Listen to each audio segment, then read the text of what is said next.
Yep. What's good, everybody? Good morning and good day. Maybe even, possibly even closer to good night to many of you that possibly on the other side of the globe getting ready to start your Tuesday, but are up at a 10, 11, 12 a.m. or close to 12 a.m. But definitely hope you all are doing well. You, your family, friends, loved ones, all of that on this Friday, July 25th of 2025. Yeah, we are here. We are ready to go today. As always said, go follow me over on Twitter or X at Vortex46 as Twitter pulls up. Once again, struggling to gain more than 1 to 2 wins a day. Just because,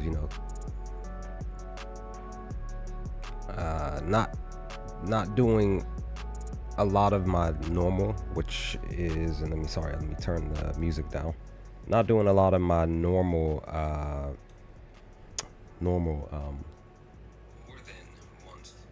not doing my normal like single bets, which I need to continue to get back to, but just doing like 2 legs, 3 legs type of thing, HRRs, total base. Had a slip last night. It was an 8-leg total base that I did not post on Twitter here. Still gonna wait and see about that. We can probably come. Maybe it's my laptop. Oh, maybe it decided to finally go. Okay, there it goes. Yeah. So yeah. Just shared a few of my picks from yesterday. Not many. My WNBA picks fell through. They did not cash. Both picks went under their total. I think for sure between the Sky and the Fever, I kind of think like the Fever one I should have taken under just because of the based on the number. The Fever, it just still felt right. Yes, it was the same number. Thinking about it now, maybe I should have just taken the under. Also per the data, technically in the head-to-head matchup, I don't know why there's an A there, but in head-to-head matchup against the Storm, they literally only went over their first half team total points this season in the first 2 matchups. So last night was their third matchup, probably even the final matchup of the season. I don't know, because the WNBA season is so short. There's only so many games in a season. So looking back at the data, it's like, well, technically they should have went. I should have taken the under for the Sky. Let me try to pull, because I forgot to pull up Outlier here. That's my fault, because I want to do a specific ticket, maybe like a 3 or 4 leg for team total runs over. There are supposed to be 15 games today per the slate, and Outlier is my best tool that I use as far as team total stuff. So we could probably do that real quickly before we dive into Prop Finder here. But yeah, like I said, per that info, it was just like I should have did something. So there's 3 games for the WNBA. Let me kind of look at this real quickly and see maybe the Liberty 6-16. Let me look at this real quick before I check out these MLB spots here real quick, because I did not get a chance to look at anything. Because if anything, I would personally go for, once again, because I kind of feel like first half points are my thing currently. Safer, what's going on? How are you? Welcome to the stream. You feel like Rooker's going to go? Give me 1 second. I just wanted to look at this data real quick for the links real quick, and then we can go over and look at Rooker. Matter of fact, let me just go to that specific game. Let me kind of lock that in real quick. Hope you're doing well today, by the way. So you said Vlad and Rooker. Let me see. Vlad, didn't Vlad go last night? Or am I wrong?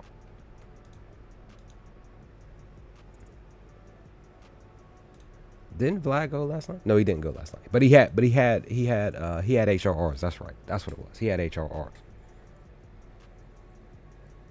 That's right. Here, what I'm gonna do is I'm gonna share Let me log into Facebook. I'm gonna share my my total base ticket so I can show y'all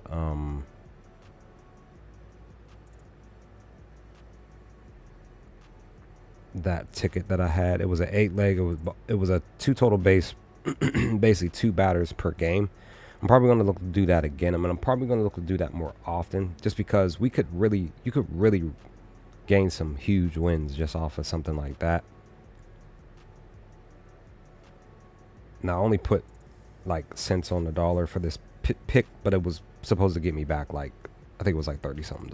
So it just, you know. No, let me say big dumper home run. Hold on, who's the big dumper? Because I don't, some nicknames I'm still new. I'm still new to. Who's the big dumper?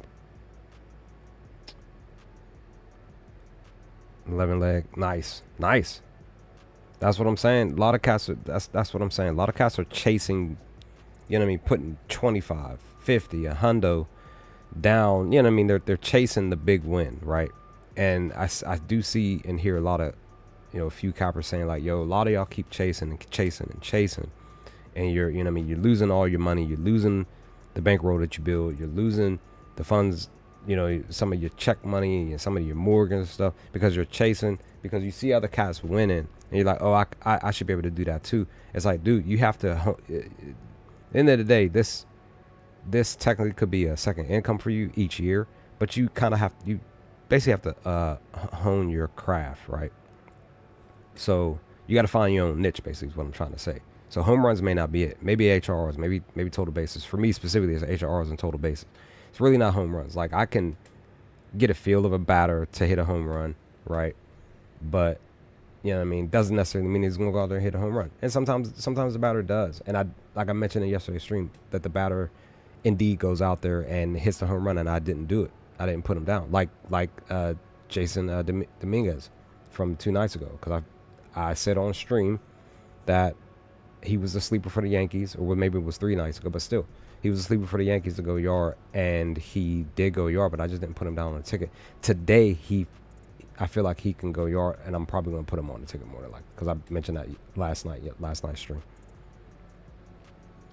Yeah, betting is fun. It's not great losing, but sure, it's still fun to put the tickets down, and you know what I mean, a lot of your picks miss by 1.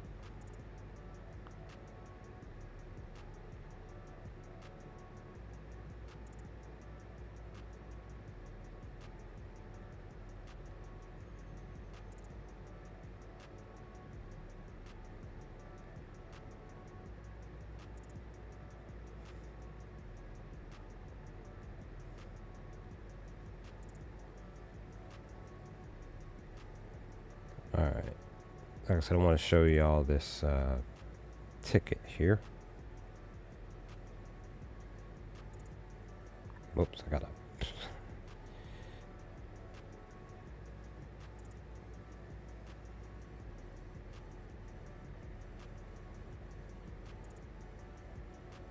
Okay, the pick has just been shared.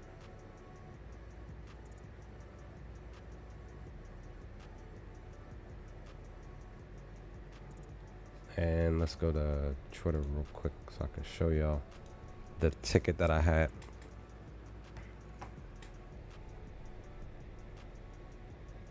All right, so this was the ticket. It was an 8-leg pick.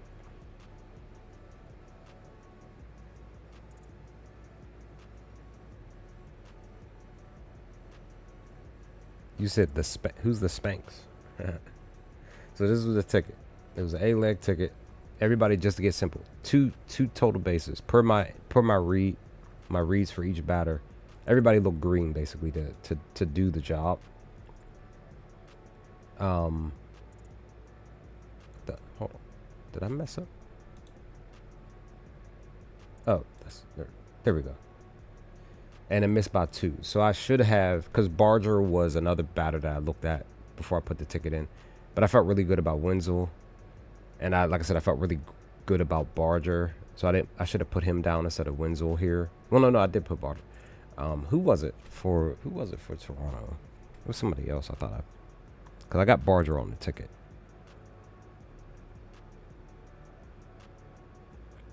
Oh, it was Springer. Spring was the other one. Spring was the other one. I had Barge on. I should have put Springer on here instead of Wenzel.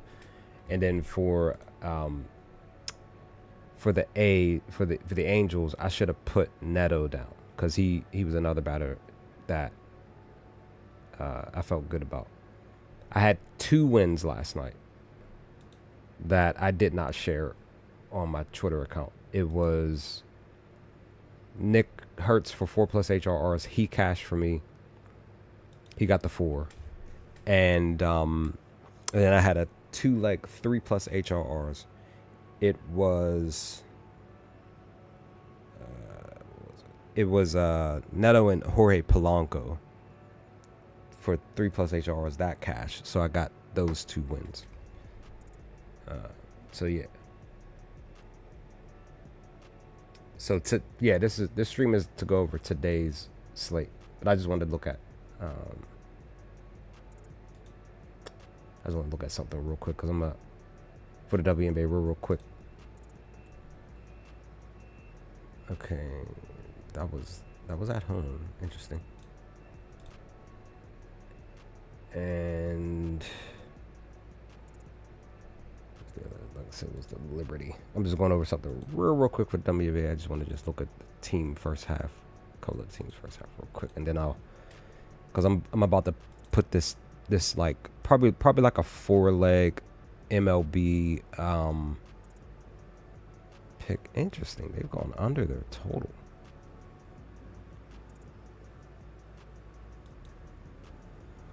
Most of the last several games, even against them. So the total.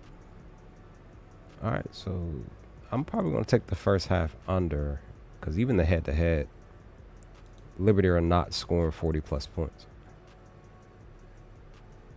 Yeah, so even in the head-to-head, Liberty are not scoring 40+ points. I just wanted to look at this real quickly. 40, 46. Yeah, so I'm going to take, this is something I'm going to do probably during the stream, but I'm going to just do it off to the side. All right, I got 1 pick so far for WNBA. All right, let's go. Let's see what we can do here. So I'm going to use Prop Finder for the pitchers. Oh yeah, you said who was the other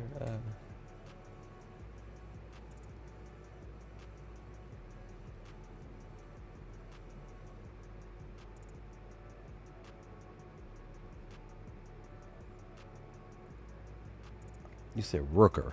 You feel like Rooker's going to go?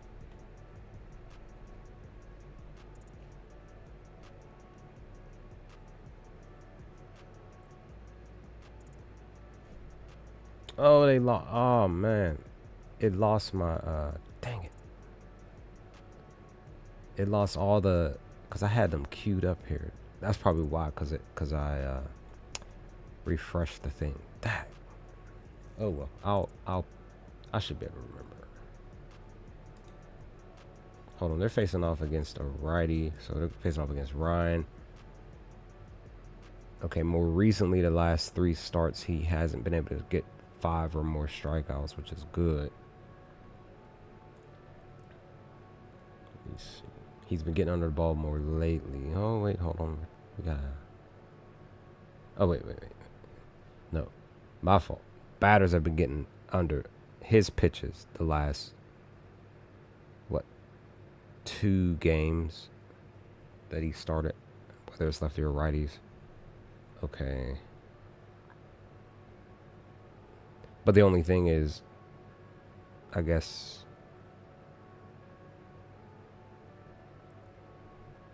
a lot of them been flyouts. All right, let's see. So Rooker.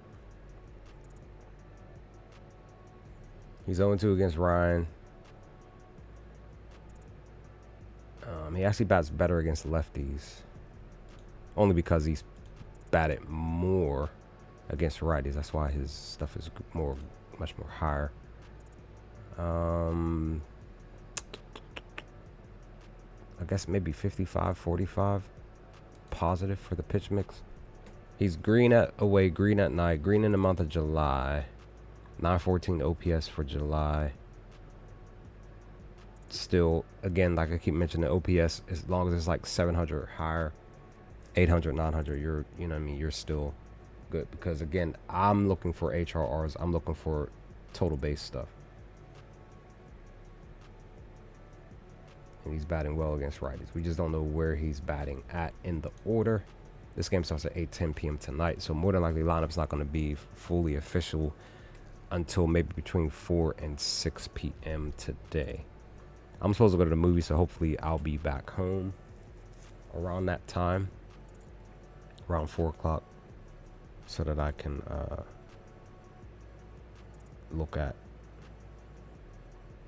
some stuff.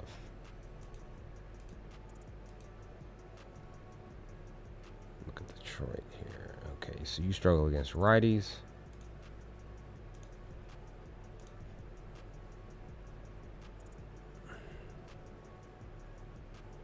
So Springer's still in the spot. Vlad's still in the spot. Bo's in the spot.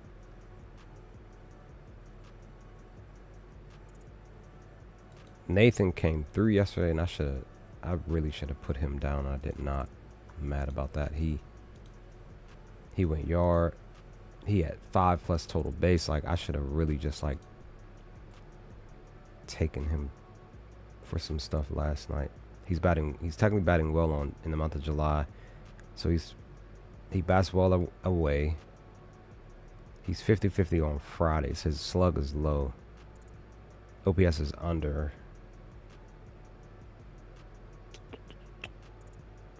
Decent enough on versus righties. His OPS is 762 though, which is good. Okay. So Springer.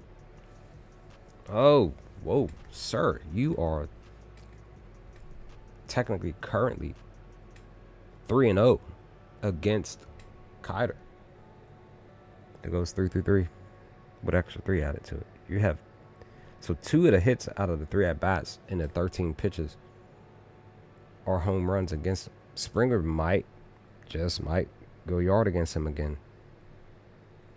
But I'm definitely gonna take him, put him down here. He's had 3 more games the last 10 with 3+ HRRs, which is good.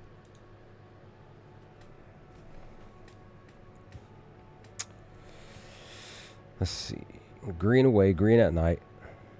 His OPS is actually great at night. Super Green in the month of July, 1.08 OPS. Green on Fridays, 836 OPS. Super Green basically versus righties, 917 OPS. We just don't know where he's batting at. He's either going to bat 2nd, 4th, or 5th. That's what I'm believing where he's going to bat at. If anything, I would rather him bat 2nd because his info is the best. That's his best spot. 2nd best is 5th. Then actually 3rd best is 6th actually. But either way, as long as OPS is, where it's at. I mean, I'll take 3rd. OPS is 800, 822. But we'll see. Again, he's mostly batting 4th, though. And he actually had a double last night off of Hartelet. So, okay. So he's loving the sinker. And this pitcher, oh, man. Yo, like, for real. Springer might go yard because he's loving the sinker. He has 1, 2, 3, 4 singles and a double off of the sinker over literally over the last few days alone since the 18th. But again, he's loving the sinker. He's contact for that is good. Let's see. He had 2 doubles. He had 2 doubles alone just off of those sinkers. So you might want to consider taking him for a double. Let me see. Yep. Plus 390 for a double. Yep. As long as it's like 400, maybe a little bit higher, but definitely under the 400, there's a chance he can go for another double tonight.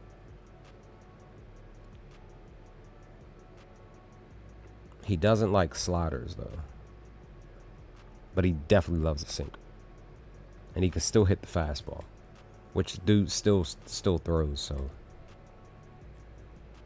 So if dude, I'm telling you, oh man, no, 2-2-2. I think okay. So I'm gonna what did I put you down for HRs? But I'm gonna I think I'm gonna lock Springer in for a home run. I'm gonna take him in a single pick. What is this home run sitting at? Plus 500. That's great. So I'm actually gonna just put that in right now. It's over on BetMGM.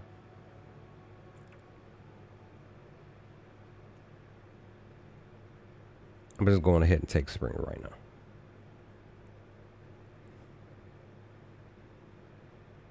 I forgot to mention, Fridays are my worst betting days. Oh crap. Well, let me see. Let me just do just deposit that. Just say screw it.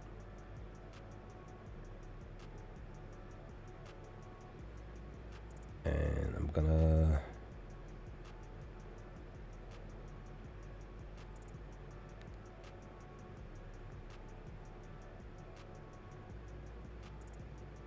yep. I just locked Springer in for him to go yard over on BetMGM. That was the best value, plus 500. Let's go. His data, his data is just literally pointing in the direction for him to get under the sinker if dude throws it and he reads it right. The only thing is Carter gives up more home runs against lefties. That's the only thing. But I kind of feel like Springer can hit one in the stands today. Barger is like I would say probably more likely more of the cat that probably more than likely myself and many others would take for home runs, HRs. He's a lefty. 475, right? I also look at the number per the home run. So same thing, Springer, he's looking for number 12. I don't like odd numbers, I like even. So the hope is that Barger hits a home run, maybe even that Springer hits a home run, maybe even Barger, so they both get, Springer gets his 12th home run tonight, Barger gets his 14th tonight. Plus Barger's barrel is high, hard hit. Last 15 is super high. So if anything, for tonight alone, I would automatically put like Barger and Springer down for say 3+ HRRs tonight alone. Just being honest. Plus Barger is due for a home run, and technically Springer is too because he's only had one in the last 10. But I'm curious and wondering what the weak spot's going to be for this game too, for the Blue Jays lineup here. Blue Jays dominated yesterday in an 11-1 win, so you have to consider that too, that the Blue Jays may not score so many runs, but again, maybe Barger, maybe Springer still goes yard, and that could be the only couple of runs that they get, or HRRs or whatever, total base or whatever. So a couple of RBIs, you know what I mean? So there's that. So because Barger's been like at least for the Blue Jays, he's been like my favorite batter to bet on. Let's fix that. That was my fault. I sometimes accidentally right click on my mouse. Never like that. It's not what I wanted to do.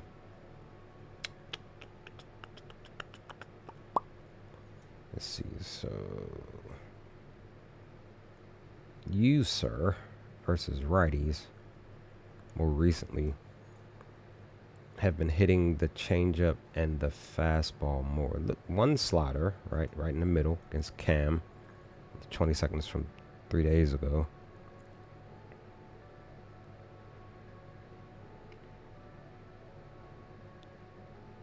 You did better on the 19th and the 18th, I guess. Yeah, so the 18th you basically had two games, two days in a row. He had three sliders.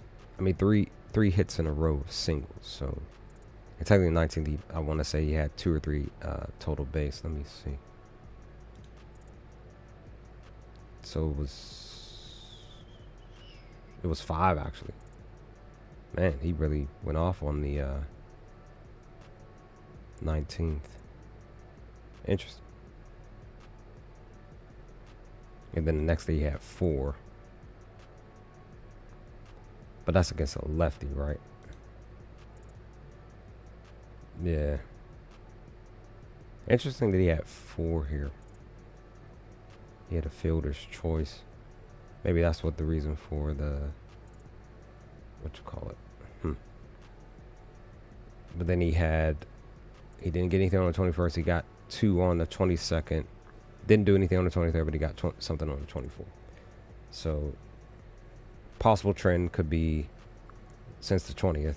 He had 2 more total base. He didn't get on the 21st. He got on the 22nd. He didn't get on the 23rd. He got on the 24th. Again, per the trend since the 20th, if it's a trend, that he may not get anything tonight. Just throwing it out there. If you believe in trends. I pretty much sort of kind of don't. I just kind of just like, yo, like, it's either going to hit or it's not. You know, the batter's going to go out to do a job or not. Let's look at Jose here.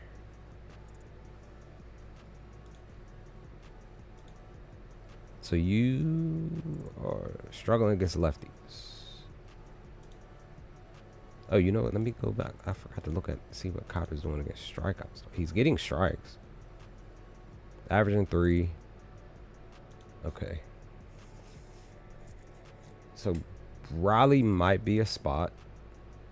Me personally, you know what I mean? Like, yes, he's had 3 in the last 10, 7 in the last 20, but there's a huge gap, right? He struggled from the beginning of July all the way until the 11th. And then he finally woke up from the 11th to the 19th over here over the course of the last week. At least where he at least had 3. But there's still a bit of a gap from the 13th to the 18th and 19th. So, well, from the 13th to the 19th. So that's what I'm saying. Like, plus he's struggling against Jose. That's the other thing. But he's green against his pitch mix, though. So for me, looking at the info, I'm like, I personally wouldn't take him for home runs. I'd rather take him with 2 total base type of thing, 2 or 3 HRRs. So HRRs is more, like 3 HRRs are more what I would preference for him today or tonight.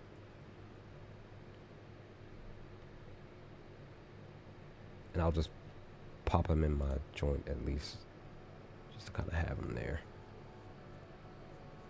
Okay, he's batting really, really great on Fridays. So I'm probably more than likely going to lock him down for a 3+ HRR. And then I'll probably more than likely parlay him and 2 other batters. Because that's what I do as far as my picks. I do at least 3 legs. If I'm going to be a little bit more aggressive, it would be 2 leg 4+ HRRs to still get like an actual, like, to basically quadruple my wins. Because I usually bet, you know, dollars on a pick. Put $1 down to get back, say, $20. Quadrupling my win. Because those type of picks do hit. It just, you know, you just got to read the data and hope for the best. Let me look at Cole Keith, because he did do 2 HRs last night. Did he get 2 total base? No, he did not. He's 0-3 against Jose currently, but he is green against the pitch mix for the most part. A little bit more red than anything, but he's green at home, 50-50 at night. Green in the month of July, 825 OPS, which is great. He's green on Friday, 737 OPS, which is good. Versus righties, he's green, 815 OPS, which is great. So there's a possibility that he possibly could get maybe, say, 2 total base, 2 or 3 HRRs tonight. Maybe. Possible. We'll see. So McKinstry did not bat last night. Or he did bat. Maybe he pinched it because he did not show up as a pick. which was interesting. But he didn't do anything last night because I was literally looking to put him down on one of my slips. Oh, hold on, real quick. Hold on.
I'm still here. I had family pop up to my house randomly, so give me a couple more minutes and then I'll continue. Sorry for the delay.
All right, I'm back. Apologize for the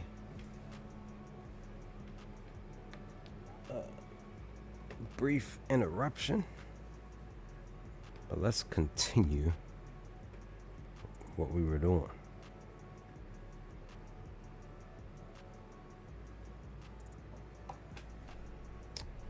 All right, so yeah, like I was saying, McKinstry I was going to put, but he didn't.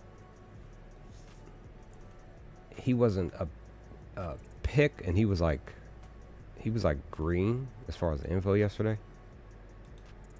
Okay, so he's actually red against the pitch mix.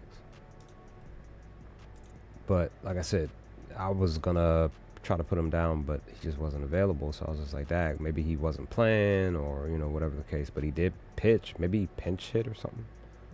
I don't know. He had a total base. Looked like he had a hit. He had one hit, one total base, basically, and one HRR. So but he's been struggling the last several games. So luckily enough, I didn't put him down. So okay, so he doesn't look good though. So Dingler, I should have put on one of my tickets because he actually looked decent enough or good enough yesterday for total base for HRR, and he actually did handle business as far as the total base is concerned and the hit. And he too, just like who's the other cat that was it Addison? No, there's a Springer and Torres, Dingler, excuse me, are 3 for 3 against their opponents here. Very, very interesting. The only difference is that Dingler has 3 hits, no home runs, but he has a 2-bagger though. Now he's sort of struggling against righties a little bit, but he's green against the pitch mix though. His ground ball is 60, which is actually good, to be honest, because he can still possibly go there and get a double. And he's been a double machine the last 10 games. He has 4. So that's great. He just hasn't had back-to-back doubles though. That's the only thing. He's technically been sort of kind of like almost like every other game over the last 10 of getting a double. So just kind of throwing that out there. So he's green at night. He struggles at home though. See, there I go, right clicking on accident. He's struggling in July, but he's batting great on Fridays though with a 947 OPS. 50-50 versus righties though, 706. Still, the OPS is still good. As long as it's over 700, it's still good. It's good enough. Just don't know where he's batting. If he bats 7th where he normally sits, or even 8th, if he bats either one of those, especially 8th, if he bats 8th, I'll probably put him down for a 2 total base tonight.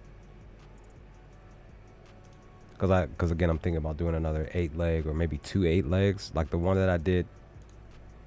The one that I did here, I'll probably redo this again. Same thing, 2 batters per each game, per the data. And then I'll do another one with just 1 batter each game, but it'll be just an 8-leg type of thing to get back, something. So just throwing it out there.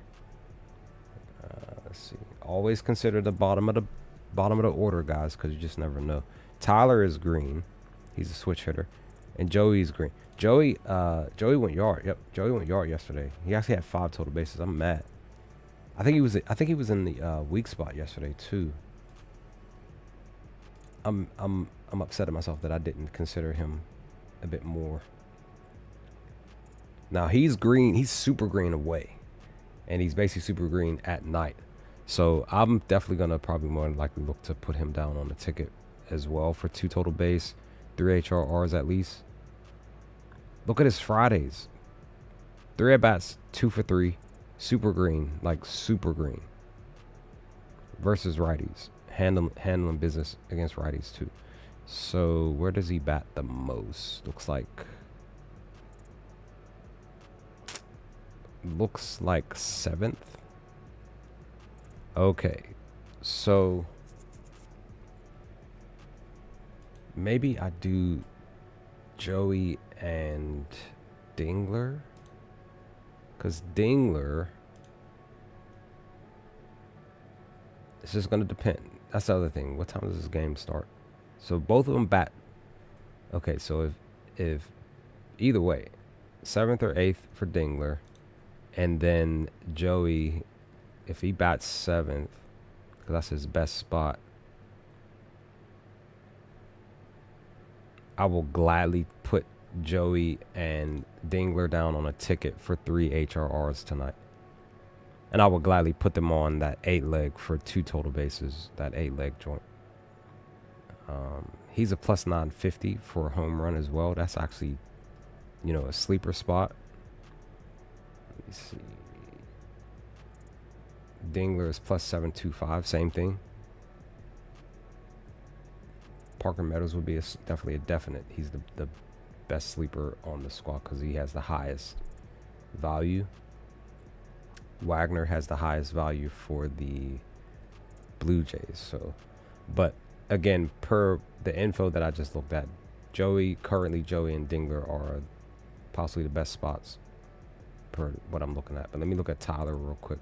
He has no info on HRRs. He's mostly green against the pitch mix. Let me see. So he's 50-50 at night and away. 50-50 in the month of July. He's struggling on Fridays, but he bats well against righties with an 809 OPS. Okay. So, oh, you know what? Hold on. Let me see something real quick. Let me see.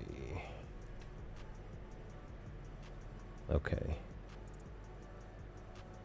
Because I want to also start to consider this info here with WOBA, you know what I mean, the BAPIP, you know, all of that. And it looks like, so McKinstry's the most green all across the board. And then let me just kind of click here and look at, let me see. Springer's the most green all across the board. Well, no, Hyman is 2. Tyler is 2. And Joey. Joey has the highest slug. And he has the highest WOBA. So, there's that. Vlad has the highest. No. Tyler has the highest OPB. Okay. Look at Ernie. He's batting well against Kiter. He has 1 hit. Just his ISO's low. He's super red against the pitch mix, though.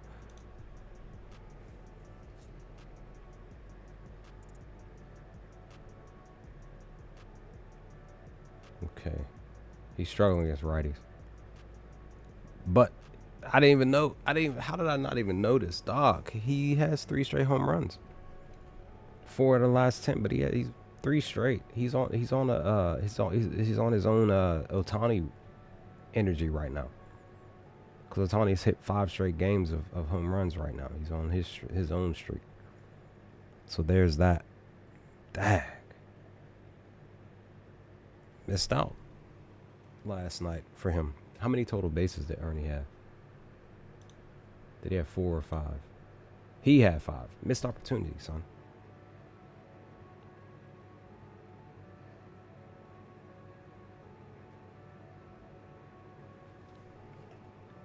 Missed opportunity.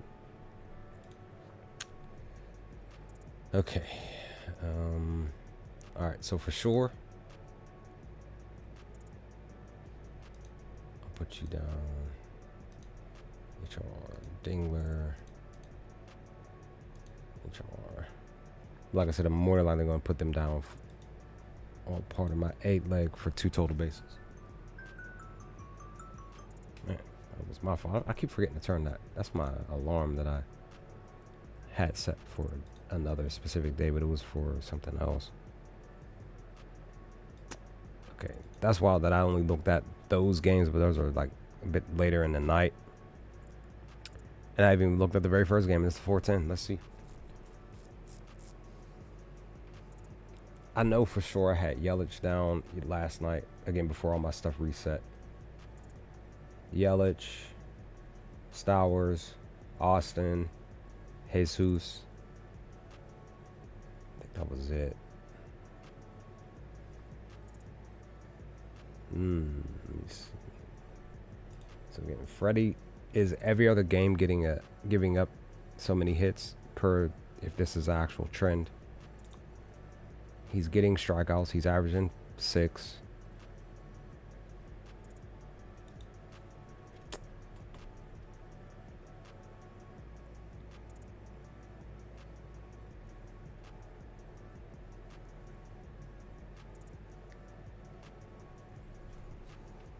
So if anything out of the,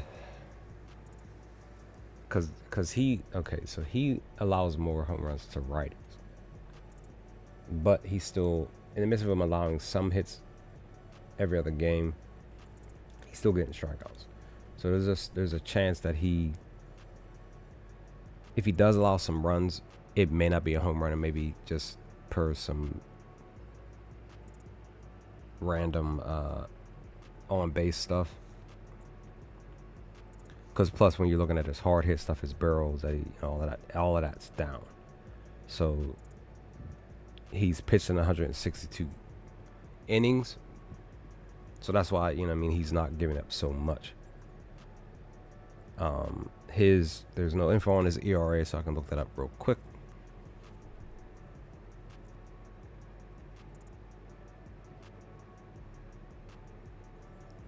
So he has a 2.85 ERA. So there's a chance that he probably will shut this lineup down. So you may want to consider maybe possibly taking the Marlins under their total runs today, which is what? Usually I go for 4. And I understand why. Now I understand why. You might want to take the under because it's a minus 132. Because that plus 114, that value is just like an interesting spot. Like, sure, you can maybe get the 3. They might get 3. But that under is a minus 132. This is actually the better value. Now, against the squad themselves, per last year, they were getting runs. But this year, technically, they got 3 games out of their meeting earlier in the month where they had, basically 4 more runs. But I don't think your boy was pitching in those games. I don't think. But let me see. Let me look at. Yeah, he didn't. He did not pitch. He did not pitch on the 2nd. Somebody else pitched on the 4th and the 5th. Actually, I think I remember those 2 games too. And I think. Let me double check. The Stowers smack. He hit a home run on the 2nd. Actually, he hit a home run. But maybe it wasn't against your boy. Let me see. No doubt. It wasn't against him. It wasn't against Freddie. Because Freddie pitched. He did pitch on the 2nd. So Stowers came in after. It's showing that he pitched against the Mets. So then why is it saying?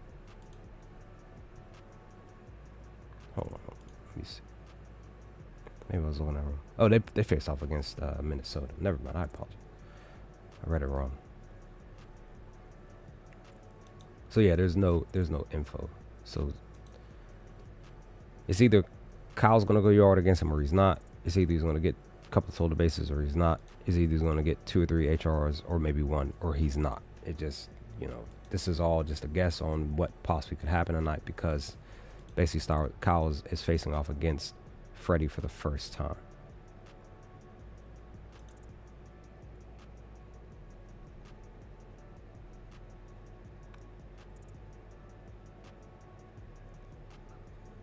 And actually, You might want to consider putting Kyle down for a home run tomorrow, because look at his stuff for Saturday. Plus his OPS is 1.10, so that's really great.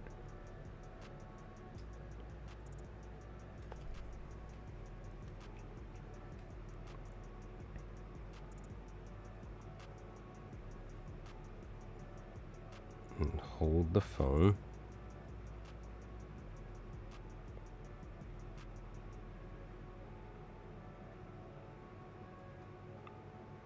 So the Marlins are facing off against the lefty tomorrow, Jose Quintana, and Kyle struggles as far as his slug. He struggles, but his OPS is still sitting really good though. So he has no home runs. So I'm gonna guess, because currently his value is plus 450 right now. I'm gonna guess and say his home run value is going to be plus 500 tomorrow, maybe higher, because of the pitcher that they're going against, because he's struggling. Plus he doesn't have any home runs against him. So we'll see. So if anything, Kyle's going to do something today. If he does do anything, 2 or 3 or more total base, maybe he might go yard. Even if it's not against Freddie, he might go yard later in the game, and he might get 2, 3, or 4 HRs today, but then he'll get shut down tomorrow because he's facing off against a lefty who he struggles against. So that's just what I'm kind of throwing out there, because now that I'm looking at the info, I'm kind of, like, I may not take Kyle at all on a pick, on a slip. Look at Augustin here. He's due to hit a home run. It's probably not going to be today. Again, I'm just throwing it out there because even with the data in front of us, even with Freddie, you know what I mean? Because for the Pirates, Paul Skeens, he was on a tear, and then he had a random game. I remember it was just like, oh, he's facing off against blah blah blah. He should handle business, and I think it was like the first inning. He had allowed 5 runs. It's just like, that can still happen. Marlins can still go out here and, open up the game with 4 or 5 runs in the first inning. And that might be the only runs that they get. But, we don't know what's going to happen once the game starts. Okay, so Augustin bats really well on Fridays. Pretty much the same thing with Stowers, right? Yeah, they both bat really well on Fridays.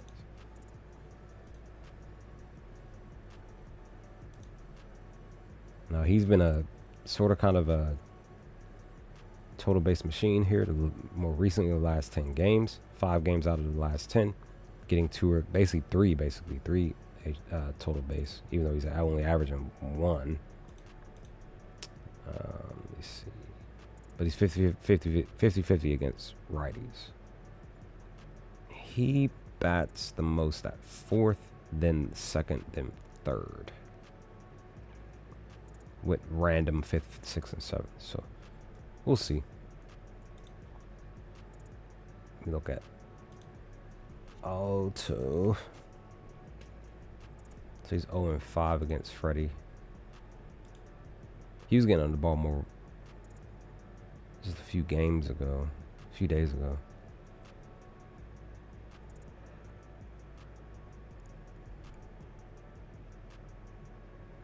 Another one, batting great on Fridays.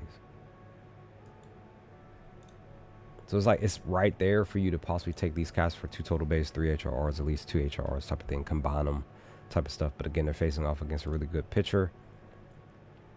And again, if this is a trend where, again, he allowed hits on the 19th, he may not allow any hits today. And he might strike out. He might get 5, 6 strikeouts today type of thing. Maybe 7. Has he had? He has. Literally. 4 games over the last 10 that he started, he's had 7. And he actually, last year he had 2 games. So 2-2 last year where he had. Okay. So 1-1 at Miami, where he had 4. Okay, so this was...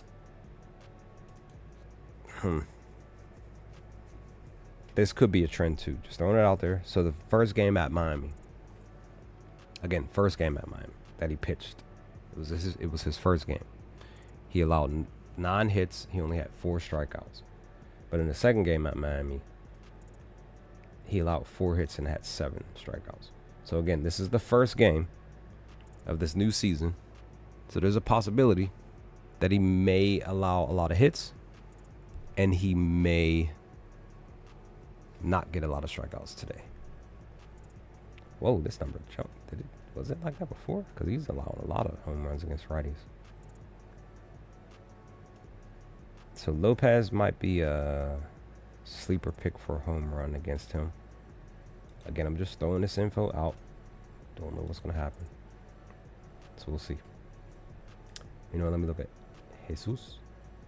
He's 0-9 against him, though. So he went yard yesterday. No, my fault. Not yesterday. 2 days ago. What am I saying? This is 23rd. And he had 5 total bases. Missed opportunity again.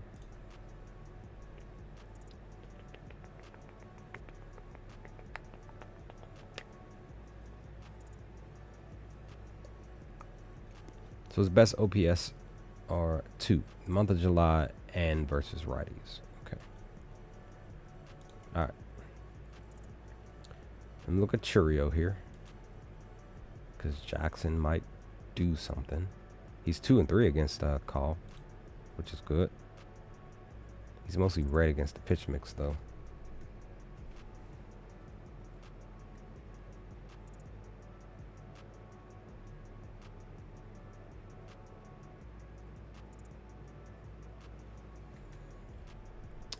During the day, he's green. 50-50 at home. Month of July, he's great. Batting great. Fridays, batting well enough. He has an 8.33 OPS. 50-50 versus righties. But he's actually batting great in the NL, though. It's just great. 8.61 OPS. It's good.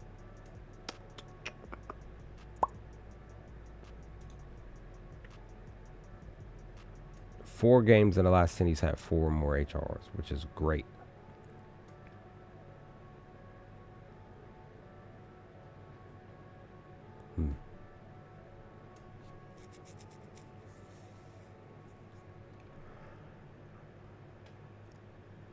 Okay. Now he's, as far as hitting versus righties, he's at least pushing the ball in the 200s for the most part. It's just he hasn't pushed it to, you know, the 300s. So there's that. So you could still possibly consider him for 2 total base, maybe two HRRs. He has a +475 odd for home run, which is still good.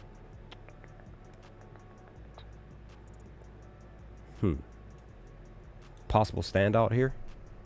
Main reason being because of the just random. He's the only one with a different odd and on a different book, +560 over on FanDuel. He's only hit 1 home run in the last 10. He's got 2 or more total bases for those. No HRR info. He's 1-2 against Call as well. He's mostly red against the pitch mix, though. 50-50 at home and during the day. Green in the month of July. Green on Fridays, 890 OPS, which is great, but struggling against righties. 666 OPS. Still, he might be a sleeper for the same, even the one of the batters get two total base. I did not mean to click on you.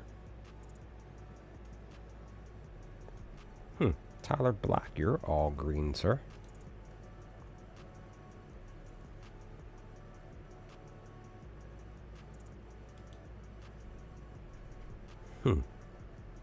2 for 5 against righties. 2 baggers. He's been walked once. He bats well against the sinker, but Call isn't throwing that much.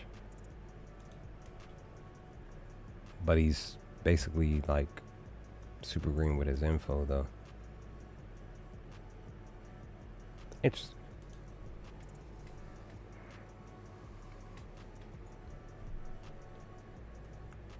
Might be the biggest sleeper for the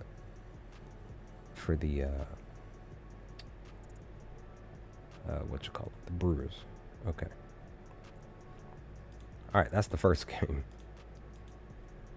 Let's look at my Pirates here against the Diamondbacks. Mike is pitching. He's given the most hard hit percentage. Here's the highest barrel between the two pitchers.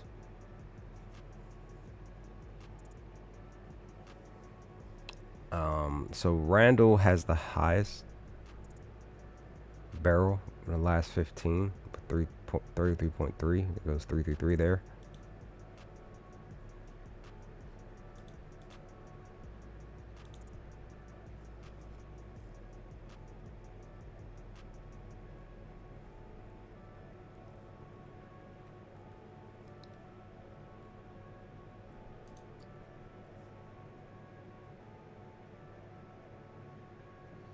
He's batting great on Fridays and in the month of July. And he's actually batting great on Saturdays too.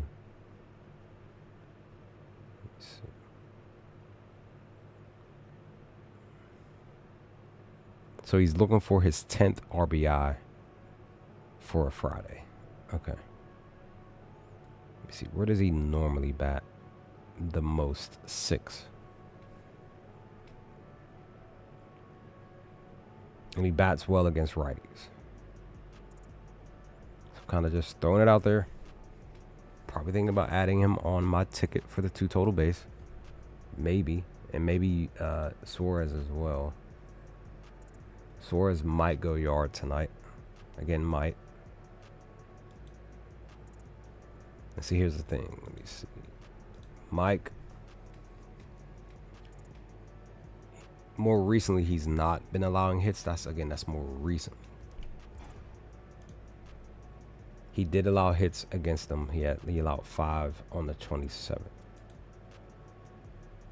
of, what's that? May?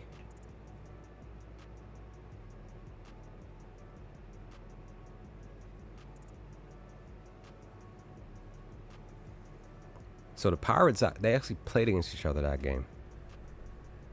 Right? So my Pirates beat Arizona 9-6. High scoring game. Reynolds hit a home run. Davis hit a home run. And then Tommy Pham had 4 HRRs. This cat, Alexander Canario, had 3 HRRs. But he no longer plays for us. But then Carroll went yard that day. He was the only one that went yard. Josh Naylor had 3 HRRs. Gurriel had 3 HRRs. Perdomo had 4 HRRs. Somebody named Alec Thomas had 3 HRRs. So it was definitely a great spot.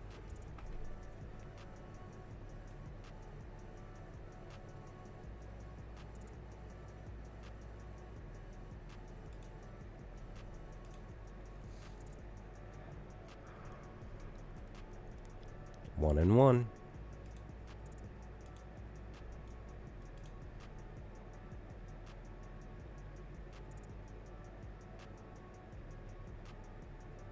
Okay. So Suarez is like, he's like right there. Possibly the best spot. He's had literally 7 home runs in the last 10. He's had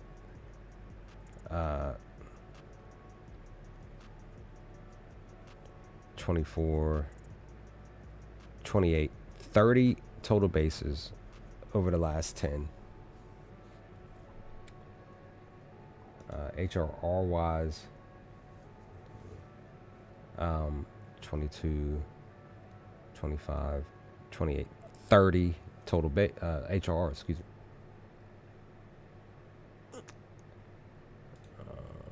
So yeah, your boy has been on a tear the last 10. Any doubles? Just 1. That's interesting. With all that he's done, he's had 1 double over the last 10. 1 single over the last 10. No triples. He's done everything else great over the last 10. But he's only won against Mike in 11 pitches, which is interesting.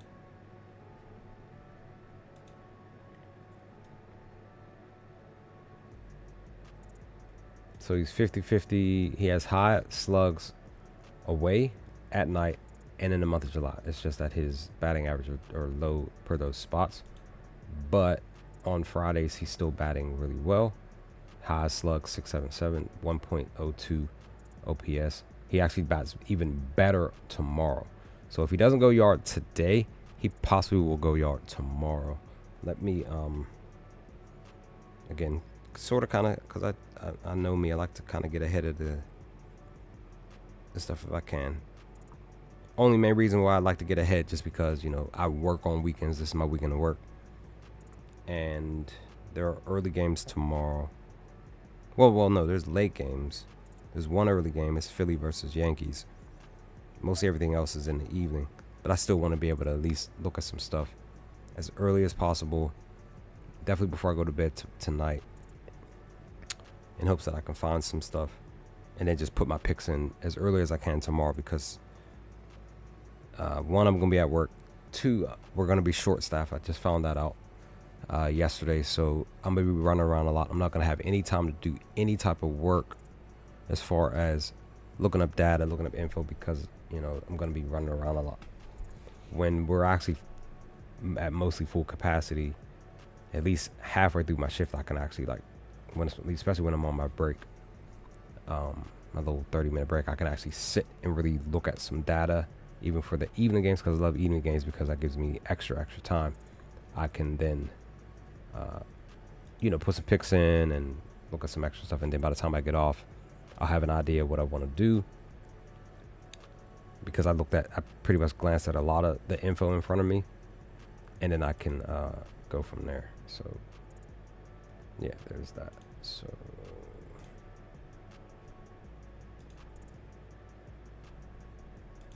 it's just Sunday's going to be the spot where I'm probably just going to bet light, because for sure there's going to be early games, and I'm going to be super busy. So I'm going to have to just like throw some, maybe 2 or 3 or 4 picks together super early in the morning and hope for the best. Sunday, but if I can try to look at some stuff Saturday night before I go to sleep, then I'll have an idea. So he's batting really well on Fridays, but that's the thing. Cattell has been like not himself since he's come back from injury, as you see. Yes, he's gotten 2 HRs, which is great. He's had 3 straight games of HRs, but it's not been like, yeah, see, he'll get 3, and then he won't get anything for a little while, and then he'll get it again. So the most of on average, he's getting at least two back-to-back games. The question is he going to get at least 2 or 3 tonight against Mike? That's the question. Plus he doesn't have any data against him. He's a switch batter. Either way, he's batting well either way. So I might consider, excuse me, taking him for 2 total base tonight. Maybe even just 2 HRRs, and just kind of just like putting him on a separate ticket. So we'll see. Perdomo has been doing his thing HRR wise. He's literally averaging 3, which is great. That's what you want.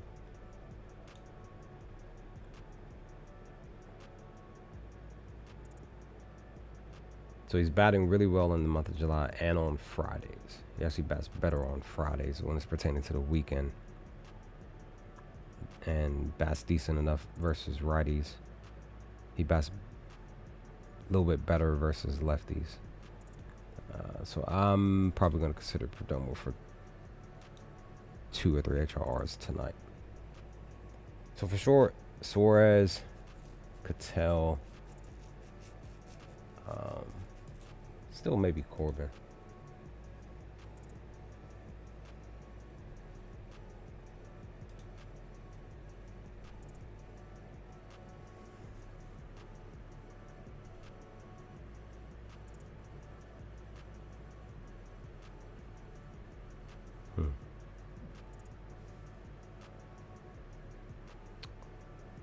So he mostly leads off. So if he leads off tonight, I would probably take him for 2 or 3 HRs, 2 total base. He hasn't had... No. So currently he has yet to have 3 straight games where he's had 2 total bases. At least 2. He came close, right? On the 21st, but he only finished with 1. So there's that. So yeah, but I'll still consider putting him down. Cattell, Lourdes, and Perdomo. I would look to consider. Blaze, sir.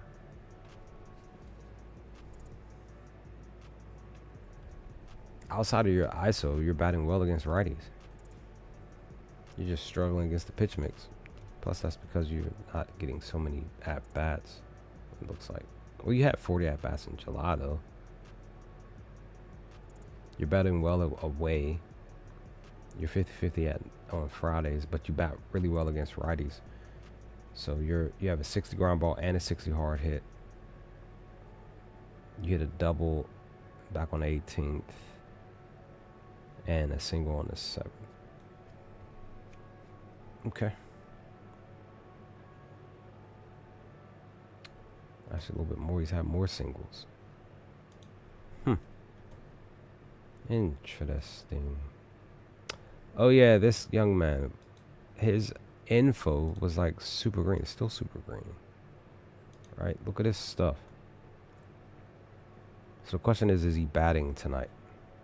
Because I put him down on a ticket. I think it was like, what was it? 4 HRRs, and I even put him down for 5 total bases, and he didn't do anything really. So the question at hand is he gonna do something tonight? Because look at his stuff. With the few games that he's batted at, he might be a sleeper tonight. He's a lefty too, so you know, we'll see. We'll see. All right, next game. Oops, not that one. Philly, Yankees.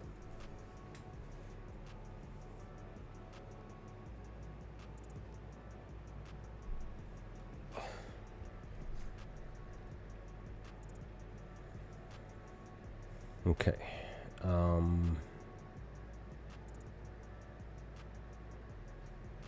So yeah, like I was mentioning yesterday's stream, Will is pitching.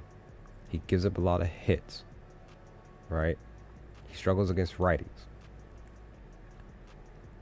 Castellanos is right there in front of your face. Trey and even JT, because they're righties. They're the batters that he struggles against. They're in your face. But then, of course, he allows more home runs against lefties, which is why I personally feel like Philly has a chance to go out here and score 5 or 6 runs against the Yankees. I personally feel like this game is going to be a high-scoring game because Walker is pitching for Philly. He has not pitched, as far as I can tell. He has a whole bunch of runs, but let me look at his stuff. So, you know what? Give me maybe 2 minutes. I'll be right back. Give me a minute.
All right.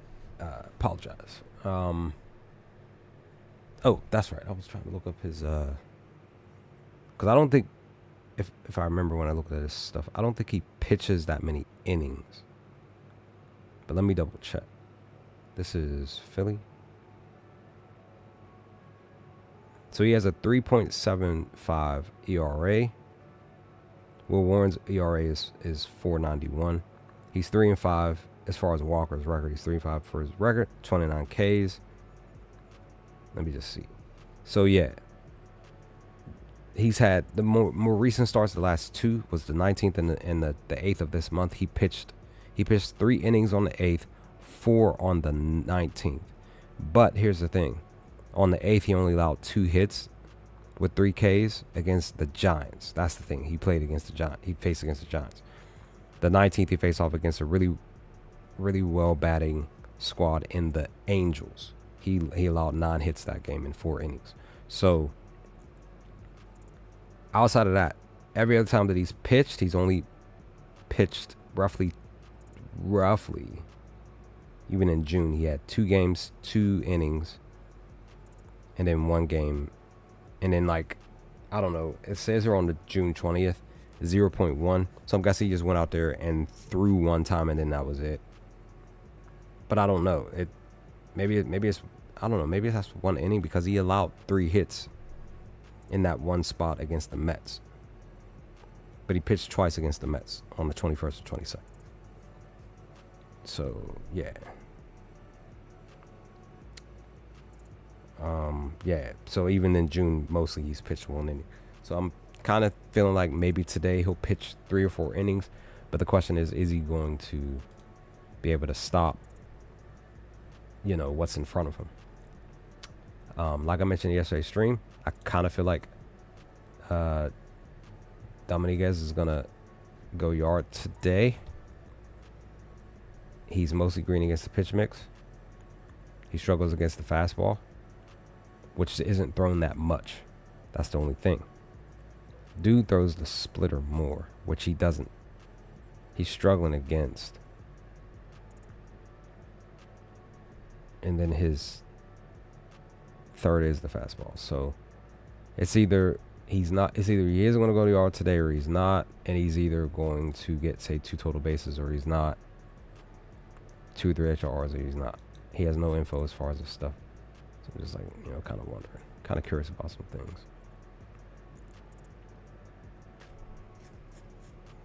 Let me look at Cody here. That's right. I had Cody on my stuff. I queued him up yesterday. He bats well against righties. He bats better against lefties, though. But again, that's only because he's had more at-bats against righties. All right, so... Okay. All right. So his numbers are great at home, great at night, great in the month of July. His OPS is 1.02. Great on Fridays. OPS is 897. And decent enough versus righties, but his OPS is still good at 765. So Cody has a chance to do a multitude of things: total base, single or double. You could probably possibly consider maybe a RBI. Definitely HRRs. And once again, he might be on a little trend if you believe in trends. So he didn't get anything on the 18th. He got something on the 19th. He didn't get anything on the 20th. He got something on the 22nd. He didn't get anything on the 23rd. He might get 2 or 3 HRs tonight. Just throwing it out there. Just putting that on the table. Do with that info what you will. Let's look at Trent.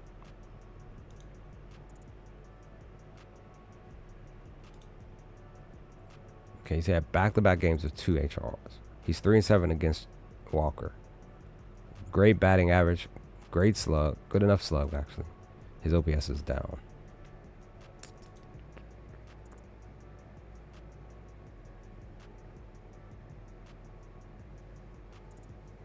He's struggling on Fridays, though.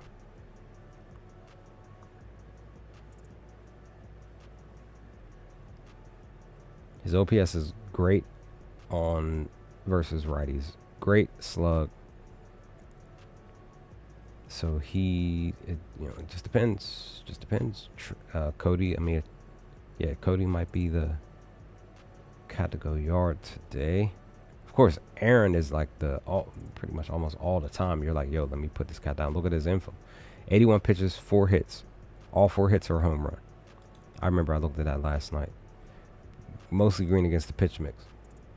And he's pretty much green all across the board per his main data points. His OPSs are literally sitting at above the 1.0 or higher. Technically it's 110 or higher, basically. So yeah, there's that. So you can definitely consider putting him down for at least total base, at least HRRs, because again he's facing off against Walker, where he even against the pitch mix, against the actual top 2 pitches alone, he hits well against. It's just that he hits better with the fastball, which he doesn't throw that much. So if he does choose to throw the fastball tonight, you better believe that Aaron's going to probably read that really well and smack that out of the park. And just throwing it out there, Aaron might go for 2 tonight. I'm just throwing it out there. He only had one game where he went for 2, and that was at the end of June. So there's that info. But let me look at Jazz, because he went yard the 22nd. Like I said, this was the day that this was a few days ago where I said on live stream that I felt like Jazz was the sleeper out of all the Yankees to go yard. I just didn't put it down. I don't even remember what his thing. I think it was like +4 or 500, something like that. So it was a missed spot for me. And he did indeed go and hit a home run that day. He had 4 total base. He had 5 HRRs. So it was a missed opportunity. I guess he had 2 or 3 hits. He only had 1 hit that day, but he had 5 HRRs that day. Missed opportunity. But he's batting great against Walker. Three doubles. Shoot, I might still consider it as +550. He's mostly green against his pitch mix.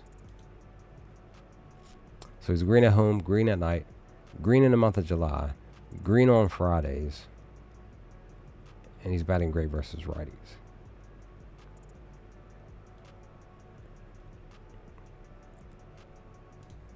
So again, today, just throwing out there, he might hit a home run today. Just might.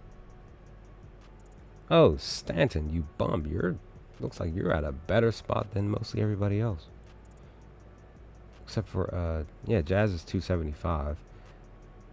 Stanton's a 250. You even bat well. You have a home run off of Walker.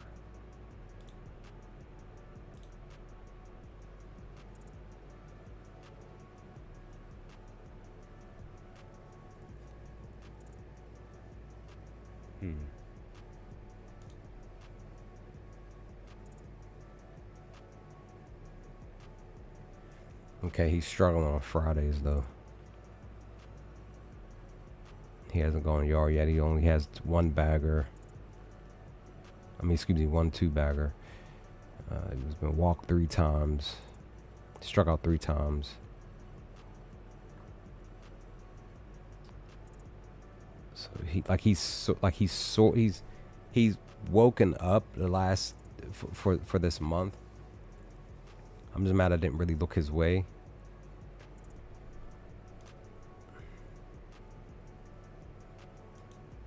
So my hope for today, if I decide to take him for HRs and total bases, that he will go out there and handle business tonight. He bats well against the sinker too.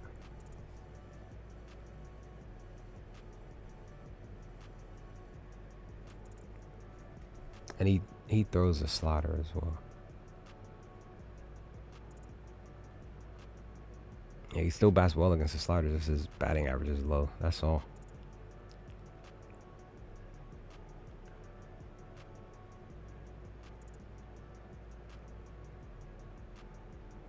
Yeah, see, he's had a single against the slider. Line drive against the slider. home run, 2 home runs against sinker and a slider, double against a sinker. So he's more recently he's been loving those two, the sinker and the slider. So I would still consider putting him down for 2 total base, 2 or 3 HRRs at least. So just something I'm kind of throwing out there.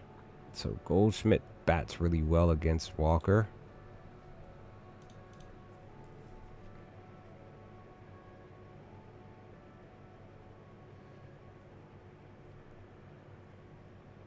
Okay. All right.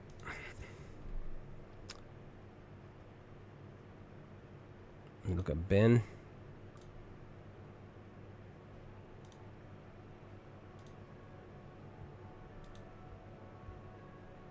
He's mostly green against the pitch mix.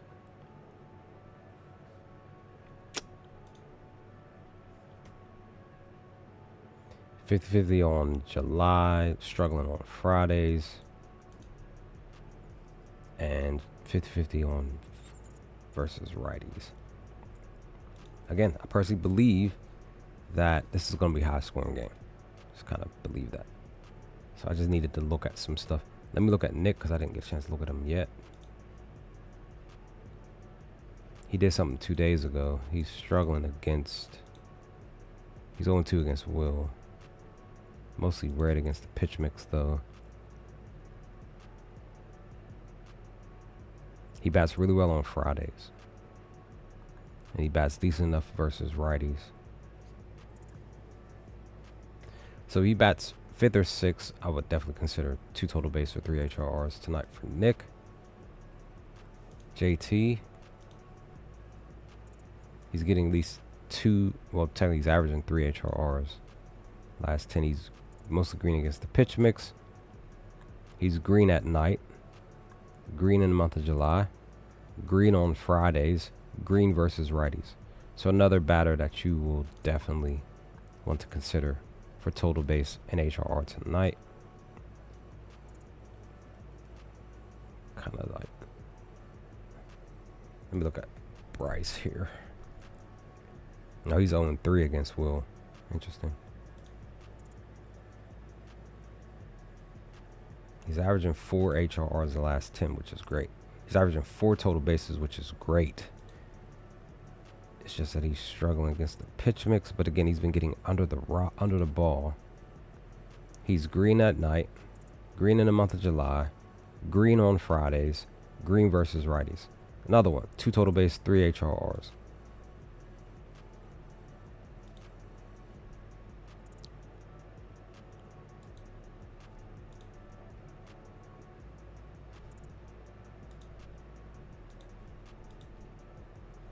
Max doesn't look well. He's pretty much red all across the board, but he might be a batter that goes out here and hits a home run. He had one more recently over the last few days. He might be one that goes yard today. Plus his stuff is a 4+420, so that's actually good.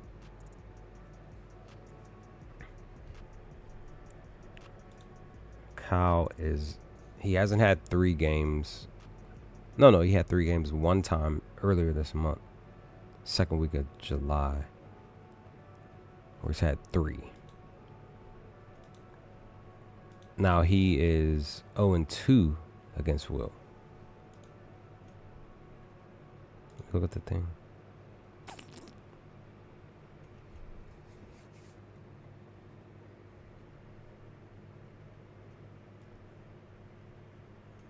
Okay. He bats well against the changeup.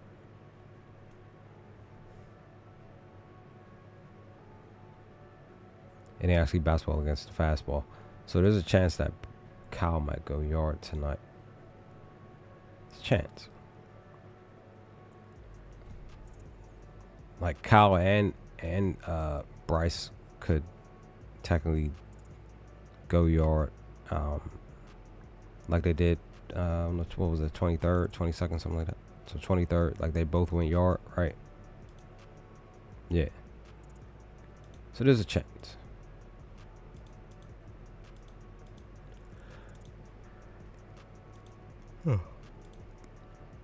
And interesting enough, Bryce is the one that hit 2 home runs more recently out of the last 20 games.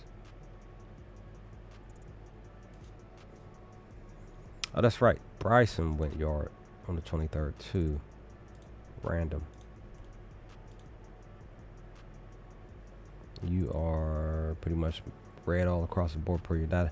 But again, he might go yard tonight. So, yeah, just throwing it out there. This probably, maybe possibly a high-scoring game. All right, my O's versus Colorado. So, Dean is pitching.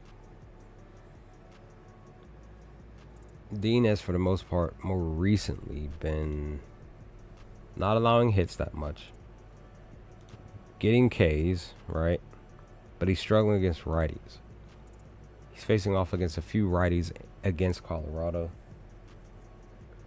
That's that one. Freeland is pitching. He's been allowing hits mostly. And he's been kind of off as far as getting strikeouts more recently over the last couple of weeks, couple of starts. He struggles more against the lefties. Just throwing that info out there. So you can consider Gunnar and Mullins against him. But you can still consider also Colton.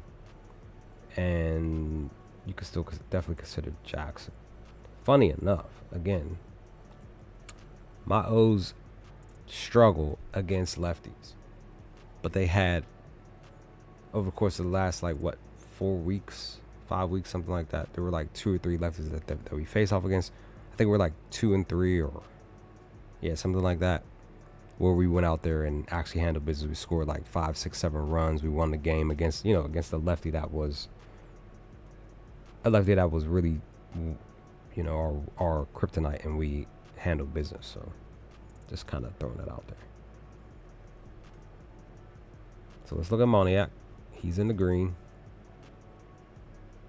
He's 2 for 7, which is actually great because his info is great. He has a home run against Dean and 21 pitches. He is super green all across the board against the pitch mix, which is great. So this cat for sure is somebody I'm going to put down for maybe 3 or 4 HRRs. Might even go with a 2-leg, 3 total base type of thing. Maybe even a 3-leg.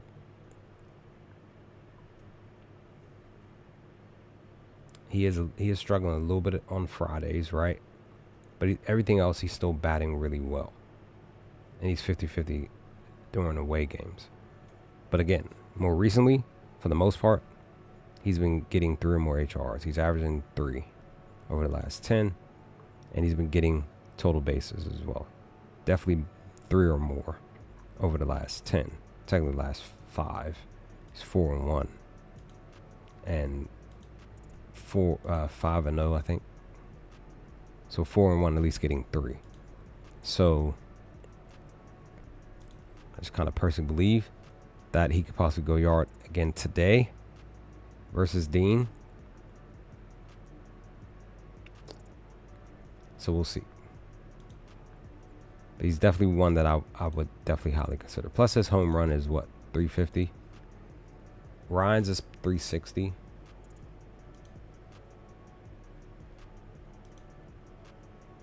Look, he's for the most part, anytime he does get total bases, it's 4.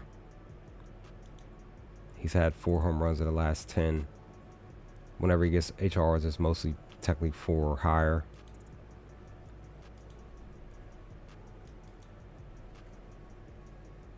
But he's struggling away, 50-50 at night, 50-50 in the month of July.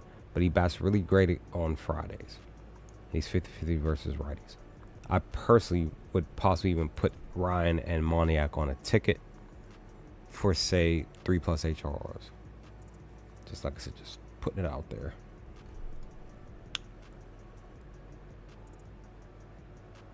Then there's Goodman, who actually bats really well against righties.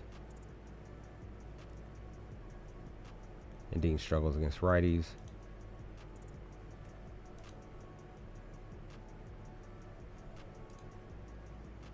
And he's pretty much mostly green against the pitch mix. He's green away, green at night. His OPSs are high on those spots. Still high on Fridays, even though his batting average is down 50-50 on Fridays though, but he's still batting great against righties.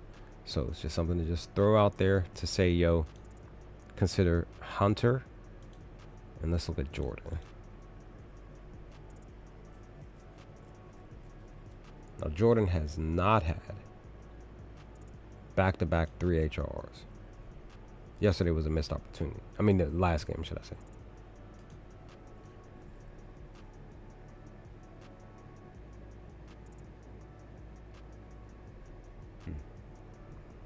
Like, he's pretty much green all across the board. Yep. Per his main splits, except for away. And most of his stuff is 800 or higher. For the most part, as far as his OPS is concerned.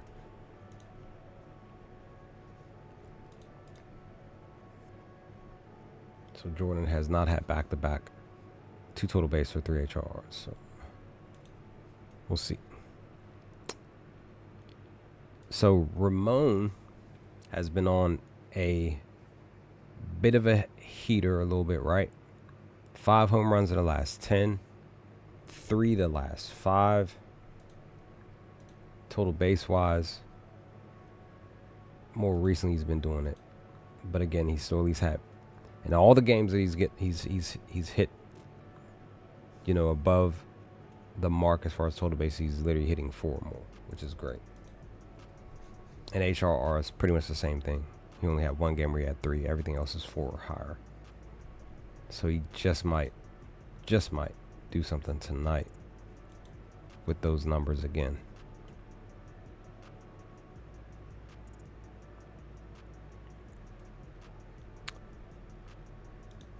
Okay, let's look at Chris.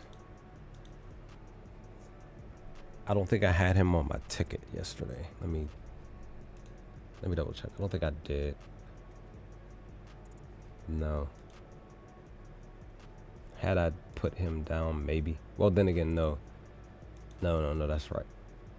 That game yesterday, we played the first game. It was the early game. It was the 110. So there was no way that was going to work out. Because I just didn't have that much time. I put something in on FanDuel. Oh, that's right. That's right. I apologize. No, this was from the 23rd. Because he didn't pitch yesterday. I mean, bat yesterday. That's right. He voided because I had him in, for the first game, I had him and, what's his face? For the Guardians. For 2 total bases. And the 1 cat, I don't think he got it. So, yeah, there was that.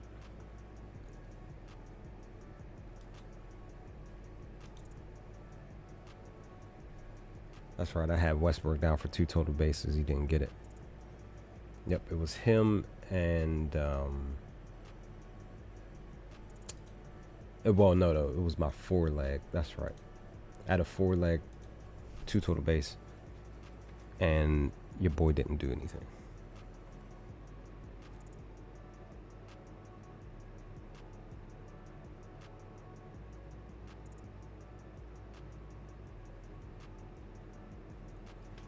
Because now I'm thinking about, let me log in on FanDuel. Let me look at this ticket. I had 20 something bucks on the ticket. I mean, on my FanDuel, and I lost most of it because, like I mentioned at the beginning of the stream, I was thinking that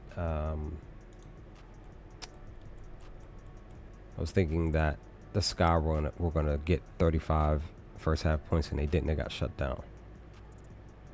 So I took that win. It was $10.42. I took that win and put it on this one to get back basically, you know what I mean, what was it, $18 some change. And yeah, lost all of that. And I took $5 and some change, put it on the Fever to get 40 and a half first half points.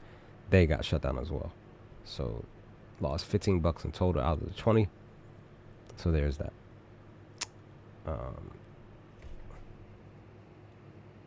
So now I only have a couple bucks on my FanDuel. Okay, so the only cat that came through was Alec Burleson. I had a great feeling about him. which also had him on my other ticket too. So he's the only one that had 2 total base. Westberg, Bechet, and Call all only had 1 TB. So yeah, what can you do?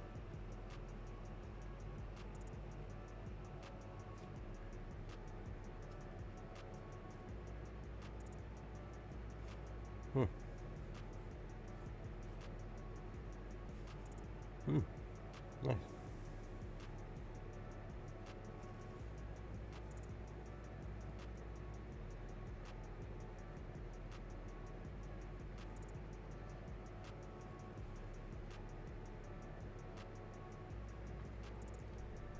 Okay. Oh yeah, let me look at Doyle. I'm just gonna look at him because I haven't. Oh, look at you! You're on a bit of a heat. 3 straight games of 2 or more total base. Excuse me. Same thing. 2 or more HRRs. Last 3. You're 1 and 2 against Dean, but you're struggling against his pitch mix though. Batting well enough on Friday. I mean, on the month of July, but you're struggling everywhere else. But again, he might go out there and get 2 total base tonight.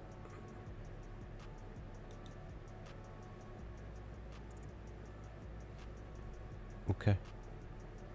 So Tyler was in the weak spot yesterday, and he handled business a little bit.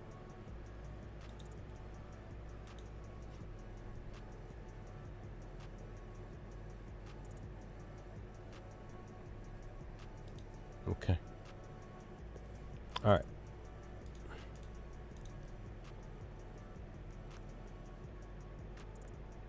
Okay.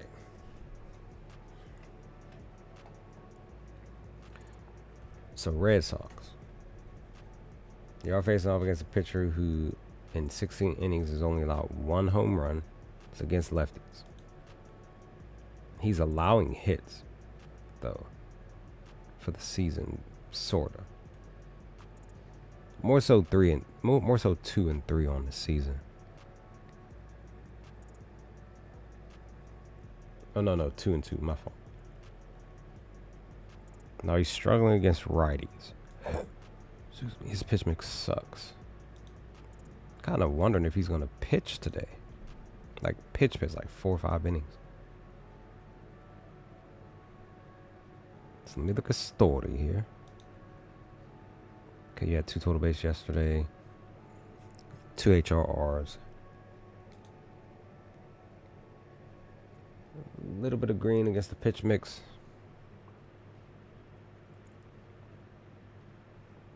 July. He's batting well on Fridays. 50-50 against righties.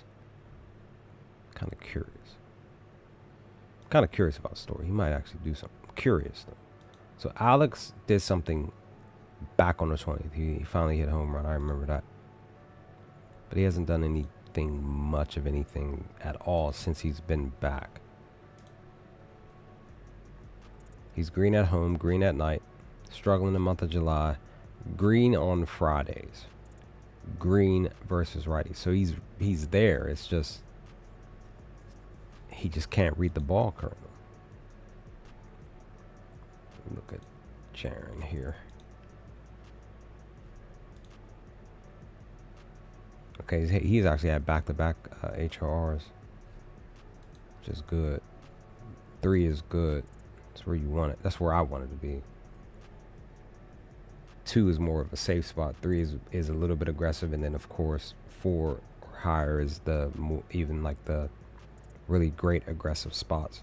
But again, when I'm aggressive with my picks, I usually do 2 legs, 4 or 5 HRRs, definitely 5 total bases, trying to get back, basically turn $1 into 50 or, I'm saying higher, 70 or 80 bucks type of thing, which again, I've done. So it's just been kind of harder to do because some of the batters that I picked per the data, it's like they're doing something the next game. You know what I mean? Like I've literally over the last couple of weeks put the batters down 2 leg, say go out there and get 5 total bases. They don't do it that day, but they do it the next day. And I'm like, dag, I should have ran that, ran specific tickets back, and I didn't. So there's that. Now, Brian, he's allowing hits more recently, 6, right? That's technically good. Sort of kind of getting strikeouts. He's struggling more against what, righties?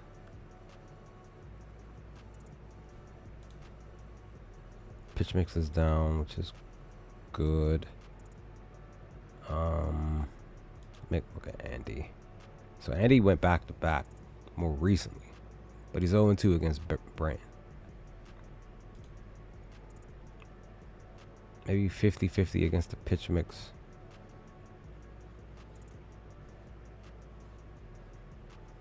Okay, you bat really well at night, struggling on Fridays, but you bat really well versus righties.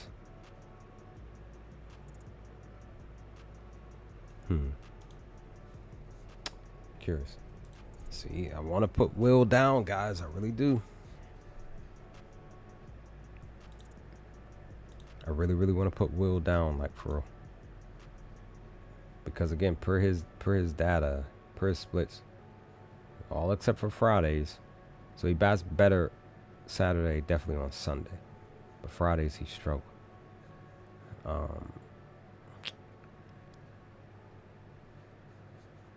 His best batting day are on Tuesdays. But again, per his home runs, he showed up on the 21st. Total base wise, still struggling. HRRs every other game, for the most part. He's getting 3. I would love to put him down on my slip, but he might not do anything. That's what I'm saying, son. Freddie Fred. I could probably possibly put you down for 2 total base. You're mostly green against the pitch mix.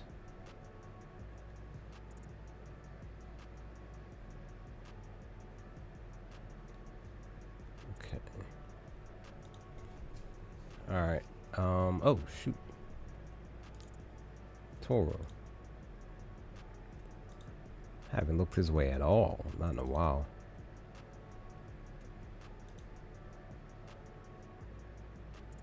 Okay, you're struggling on July. You're batting decent on Fridays. Decent enough against righties. I don't know about you though, dude. Oh yeah, Carlos was one that I was definitely like considering for today, maybe. But he's been struggling. Mostly green against the pitch mix. Fridays, okay. Alright. Let me look at your boy here. Because he did come through for me on the 21st, I remember. Or was it? No, that's right. It was the 23rd. So he's mostly green against the pitch mix. He bats well in the month of July. 50-50 on Fridays. Bats well against righties. So I'm just kind of just like thinking he has no info against the Sox. So it's his first time playing against them, pitching against them. Okay.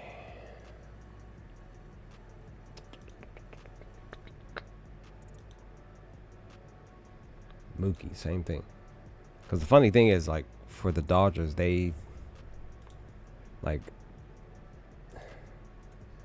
Ohtani's been handling business. It's just the rest of the squad really hasn't. Not so much.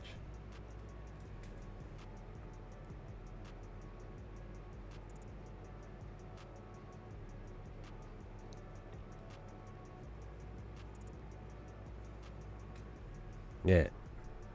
Last 10 games.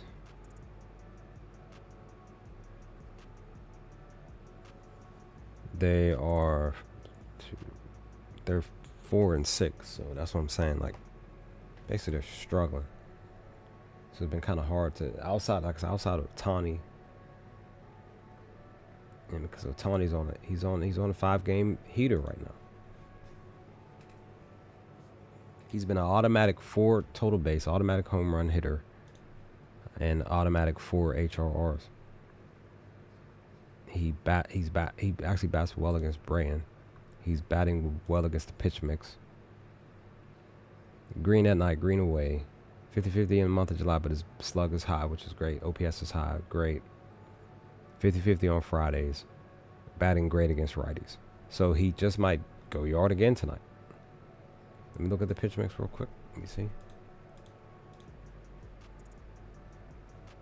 He's loving the slider and the sinker more than anything. And dude throws the sinker mostly. So Otani just might hit one out of the park again. Otani's home run is what? 220. Maybe you parlay him and say maybe Springer or something. Maybe. Just kind of throwing it out there, son. Alright, so Zach is more of the pitcher that you're considering. But then Nick still, again, Nick is a pitcher that I've relied on for batters to go against to get hits, and they've, for the most part, come through. And he's at a spot where you have a choice of either left or right batter, because he's technically right there. They're both, I mean, he's only allowed one extra home run. Versus righties compared to lefties. So you have your choice on if you're feeling like a batter's going to go yard against him. Could be Junior, could be Andy, could be Aranda, could be Josh. All those cats are under 500, 400 or less. There's that. That's right, because I did queue up Ellie here last night. He's been struggling more recently to find the ball. Now HRR wise, he's at least getting 2. Still want that, right? So his best spot as far as his splits is versus righties at night and at home.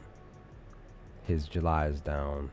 His Fridays is decent enough, and he's still sitting at a 786 OPS, which is still good. So you could still consider putting him down for 2 HRRs tonight. And he, you never know. He might go yard against Zach. Pretty much Zach, same thing as Nick. He's roughly around the same amount of home runs versus either batter when it's pertaining left or right. But again, he's still allowing hits too for the most part. So this could technically still be another high-scoring game. What's the over/under on this game? Because that's the thing that I was talking about. I wanted to do a ticket and I forgot to do that. Still want to do that if I can remember. Let's see. The over/under for this one is 10. So the books are pretty much feeling like this is gonna be a high-scoring game because it's minus 105. Let me look at the Yankees game. Yankees and Philly. This is 10. So yeah, they're believing that this could hit. Well, actually, they're believing that it can go under. But I personally believe that this could be a spot where it goes over. But still, like I said, still a high-scoring game. 5-4 type of thing. Even if it goes under the 10 runs. It still gets around it. But like I said, I personally believe it could be higher. 6, 7-6, 6-5 type of thing. Or one of them, gets eight runs. The other one gets 2 or 3 type of thing. So, look, they're also considering, they're more so considering Baltimore's game to go under. So Colorado is the underdog. Philly's the underdog. Red Sox are the underdog. This one's currently tied.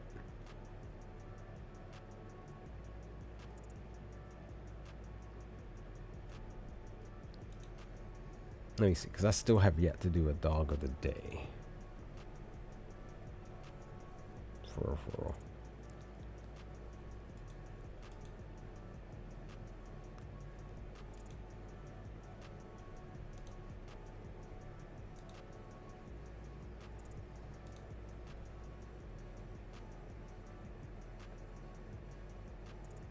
Now, San Diego, I think they scored 7 runs, but they lost 9-7 against St. Louis.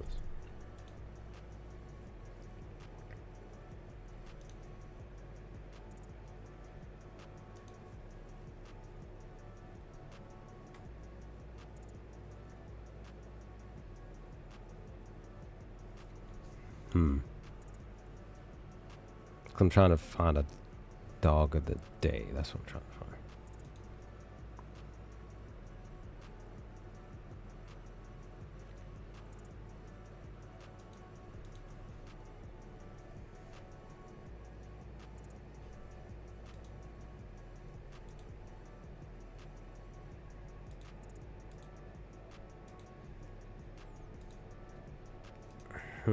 I might just.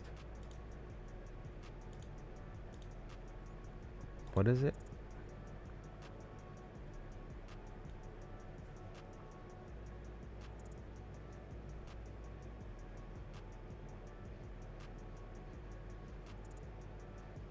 Yeah. I found my dog today. It's gonna be Phillies. It's on FanDuel.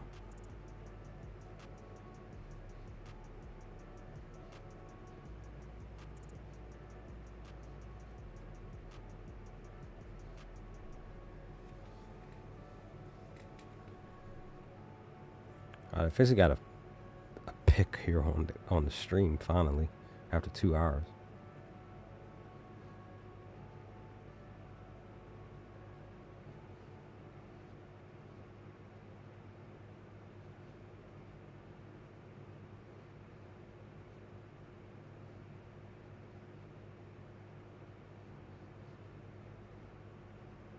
So dog of the day, Philadelphia. Plus 136. I'm gonna take the chance. Hope for the best. I got something. At least something. So let me look at the total run stuff real quick. Because I want to put this pick in, say, over on DraftKings. Maybe Colorado. I mean, not Colorado. Maybe my O's.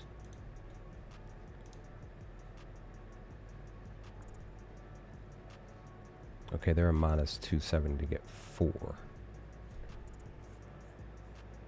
They've only had 4 games over the last 10 where we've hit 4. We did have a back-to-back.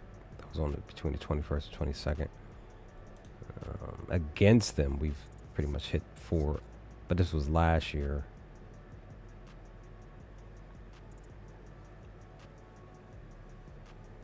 See, Freeland allows 5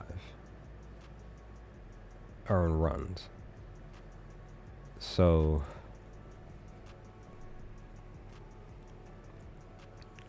what is our alt line for 5?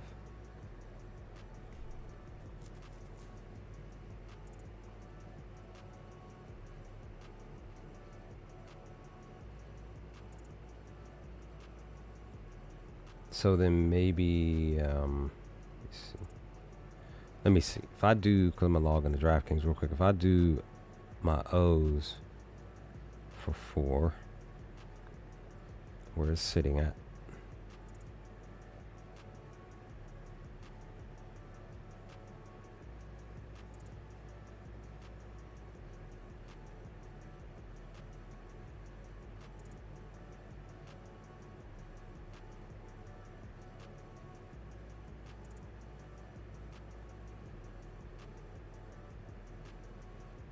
So 4 runs for the O's, for my O's, and then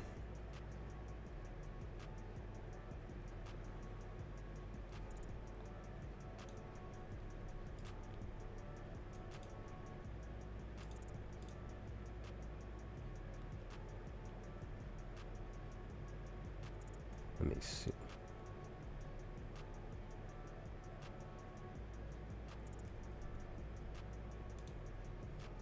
Let's see.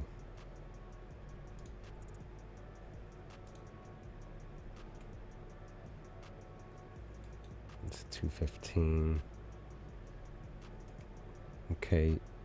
So Martinez, he allows 5. So it's 4.7. So he allows 5 on runs. No, they 50-50 the last 10. They have yet to have 3 straight games of 5. I mean 4. Yeah, they haven't done that all this season. Last year they got shut down. Okay.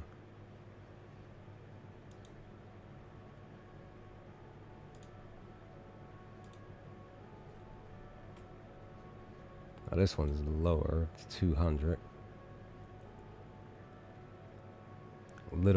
He allows 4.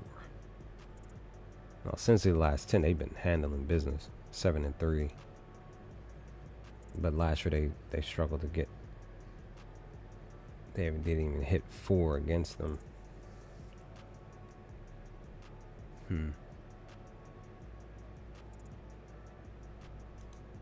Again, last 10 they've been handled. So Cincy would be probably the better out of the two. Let me go back up.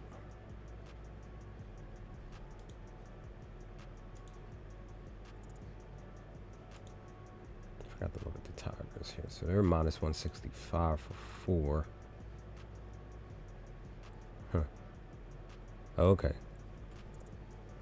So Jose, he's only allowing 3 runs against Detroit.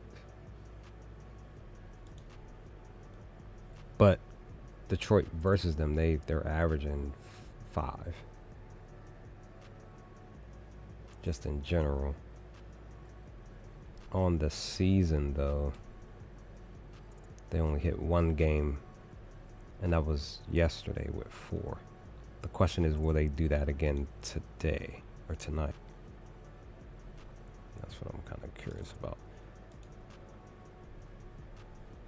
Blue Jays are minus 170.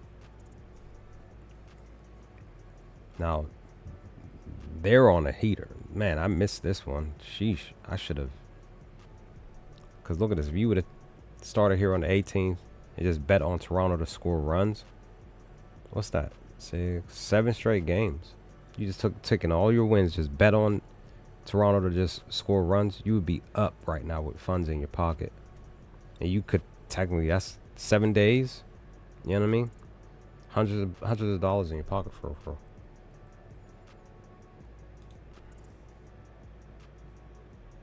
That's the only. See, that's the only thing. This is the only thing. So when stuff like this happens, there's a chance that they won't score, say, this many runs. Now, there's still a chance that they'll score at least 4. But there's still a chance that they might not score 4. Because they did this yesterday. So, I'm going to take the risk. I'm going to put them down for 4. It's a minus 170 on DraftKings.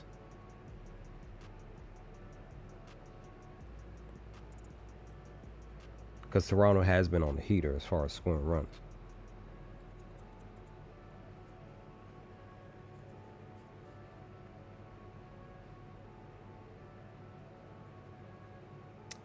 Hold on. There we go. Because what they have Toronto sitting at is a plus 100 for 5. I don't want that. Because it's either they're going to get the 4 or they're not. Because there's no guarantee that they'll get the 5. Because the under on the 5 is minus 130. That's the better spot. The sweet spot is plus 100, which is still my joint. But I'm going to go ahead and go with the 4. All my picks here for this pick are literally just pushing for 4 runs in total for these teams.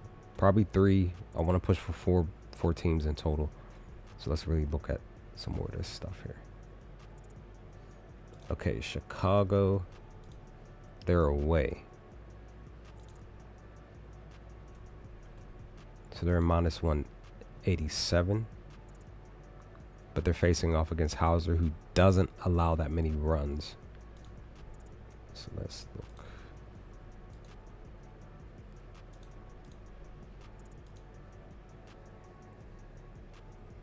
He allowed, okay, so more recently, sheesh, 17 to 19, he allowed a lot of hits. But he was still getting strikeouts. Yeah, more recently, he just hasn't been allowing anything. And even against Chicago, he pretty much, last year, he was shutting them down. But again, this is a new season. These batters are more hot, more on the basis of hitting, getting a lot of hits.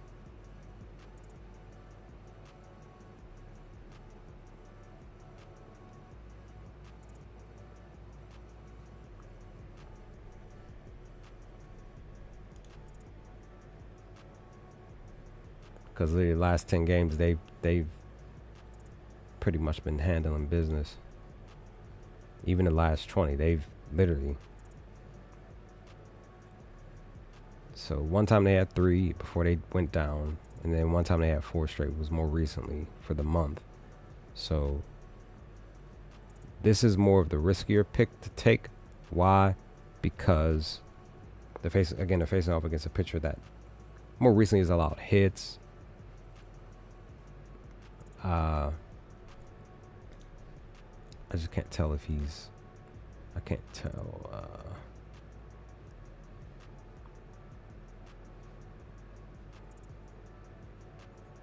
Okay, so here's the thing. On the 9th, he allowed 7 hits, but only 1 run.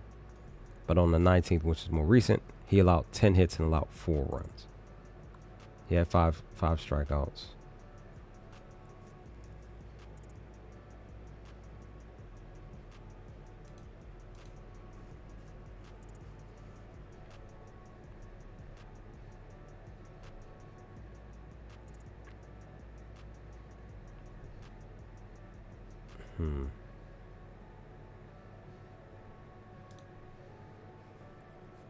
So I'm kind of curious about that one.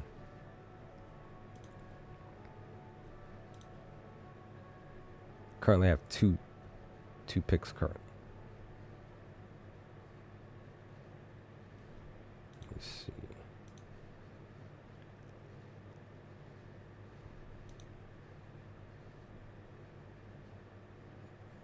Toshman's a lefty. He's mostly, 50-50 against the pitch mix. Just stop what I was doing to look at something else. He actually bats well against lefties, too. I just wanted to look at something real briefly.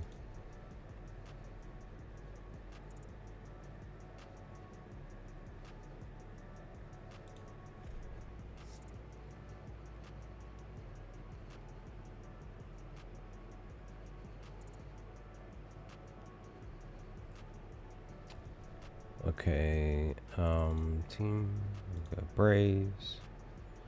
So they're in a better spot because this one is like super low. It's minus 105. Once again, they're facing off against another pitcher who doesn't allow that many runs, though. Super risky pick. Last year, they pretty much averaged, 6 runs? It's only because that first game they had 8. Now the last 5 they've been, still averaging 5, but the only reason why is because they hit 9 every other game for the month. So it's just that every other game for against San Fran, they couldn't get that 4th run. So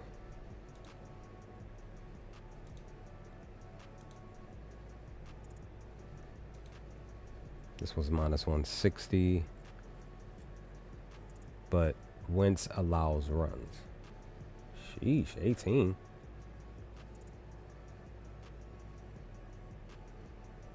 Interesting. Okay, 4. That was last year.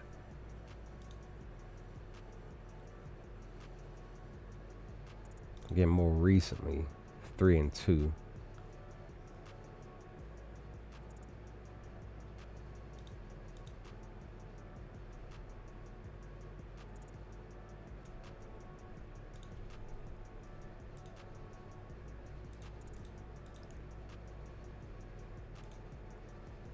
No, he's not. Oh, well, that's strikeouts. Not too much info.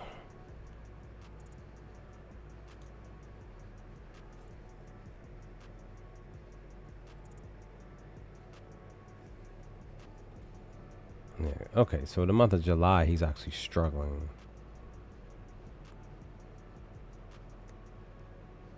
He's pitching well on Fridays, though.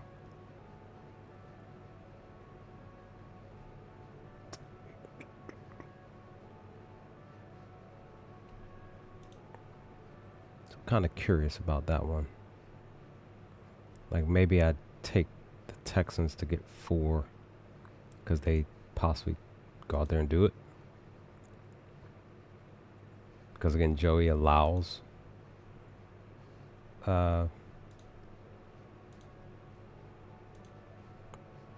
Joey is pretty much allowing 6 runs. And he's facing off against... He's a lefty. He's facing off against a predominantly pretty much righty batters.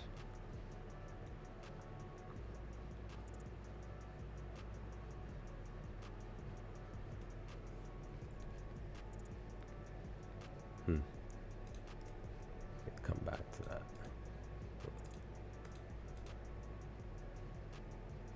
Jeffrey, sir.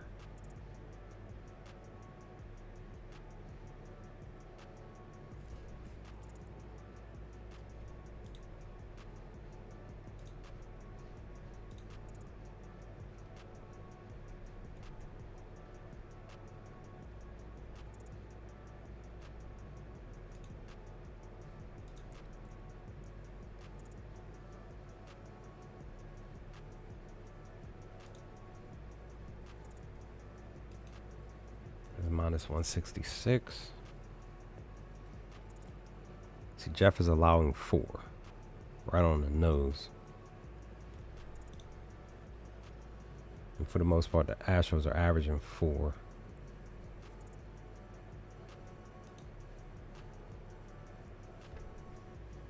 If this is a trend from the 21st, so they had 4 on the 21st, they did get it on the 22nd, they got it on the 23rd, they did not get it yesterday.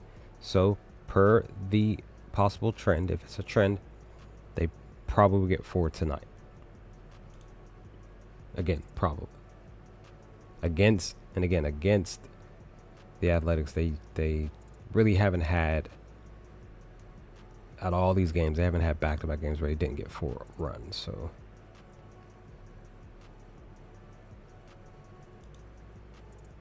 yeah, I think I'm about to.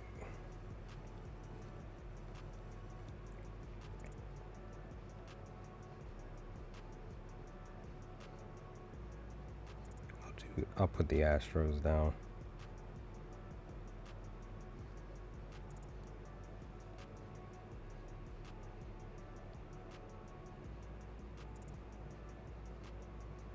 It's actually minus 170 on DraftKings.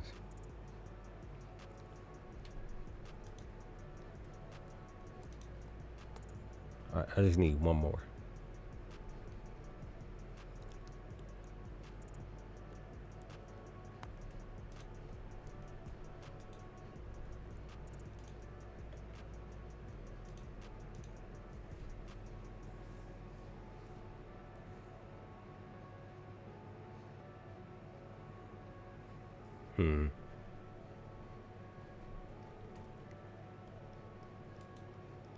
Salvador.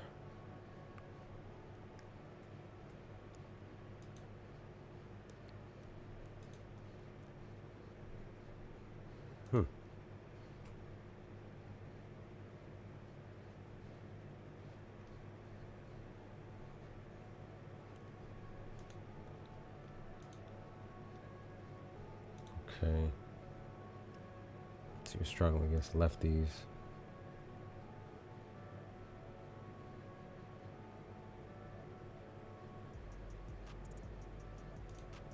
Vinny. Still upset. I did not think about, like, he was super green on the 23rd. I did not think to put your boy down for a home run, let alone two, right?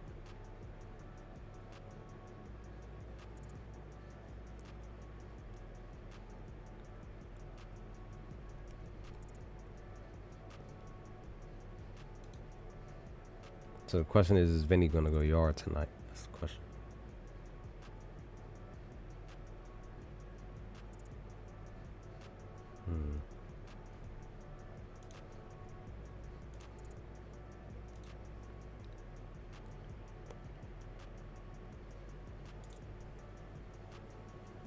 You're a minus 140.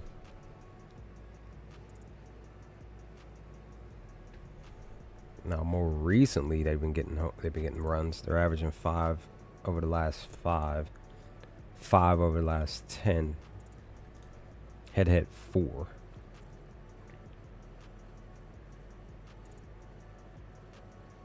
Gavin allows 4, just around the mark, whether it's for the year and versus KC.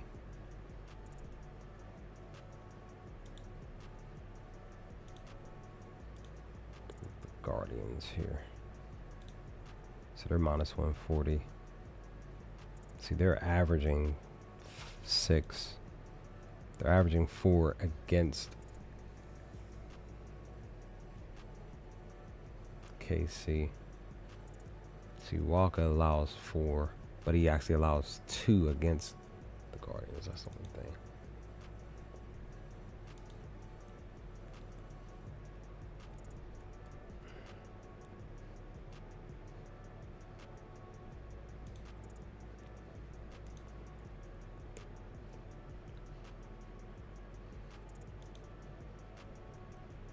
Oh man, minus 115.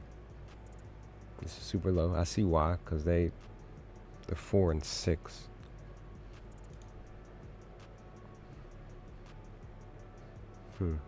Now, Matthews allows 6 runs currently.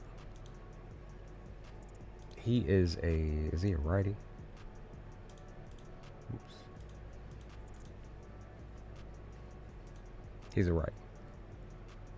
He allows hits. He still gets strikeouts. No info against them.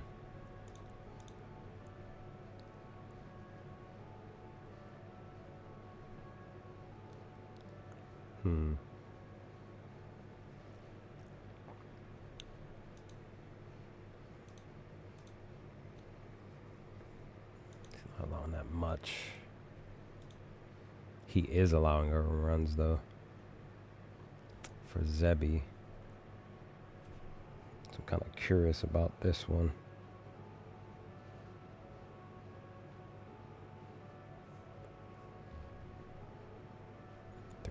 $360.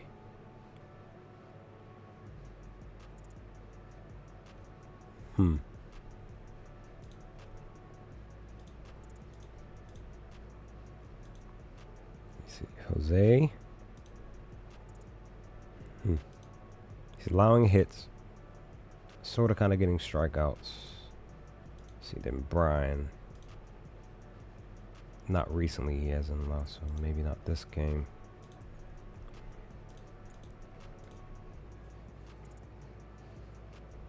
Let's see, Logan. He's allowing hits. More recently he's been allowing some runs though. But he still allows a lot of hits. He still gets some strikeouts though. Clay. Okay.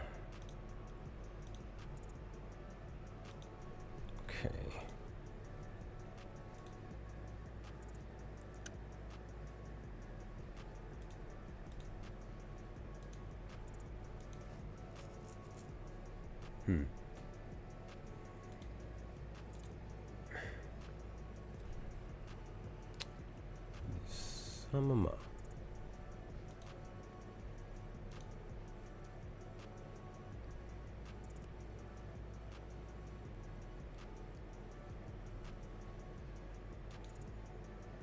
did look at.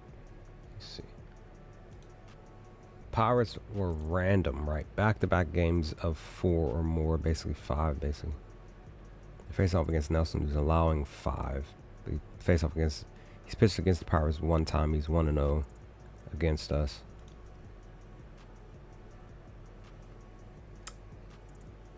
Look at that. Look at the info in front of you. Pirates versus Arizona. They are averaging 4 runs or more. This is great. But they're going against a pitcher that probably may shut them down in that. That's the only thing.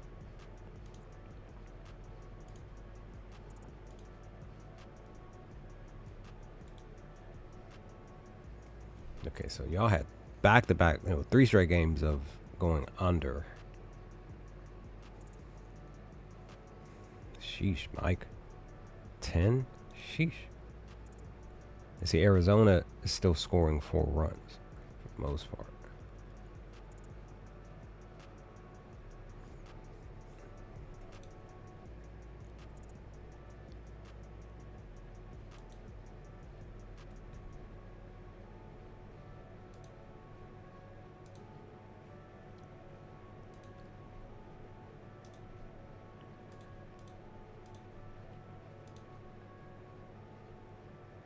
Okay.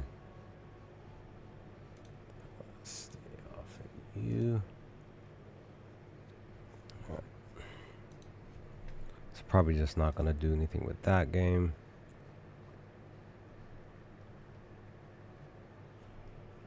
So what was my 3 originally?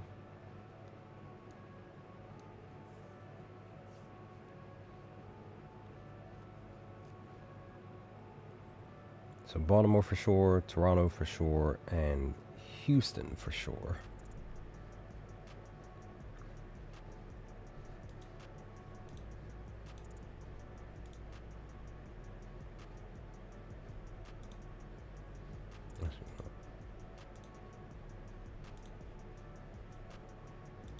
Okay.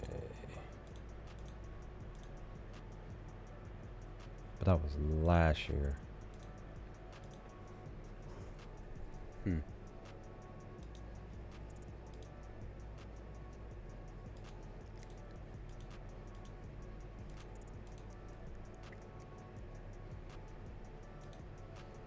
Man, dude, I really want to bet on San Diego to score some runs. That is the only question at hand.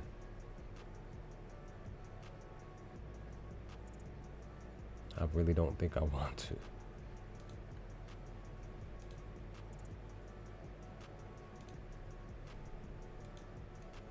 Because they've been struggling to score anything the last 5 alone. I mean, when they did, they would get 4 or more. But then even in the head-to-head matchup, they're struggling to get 4.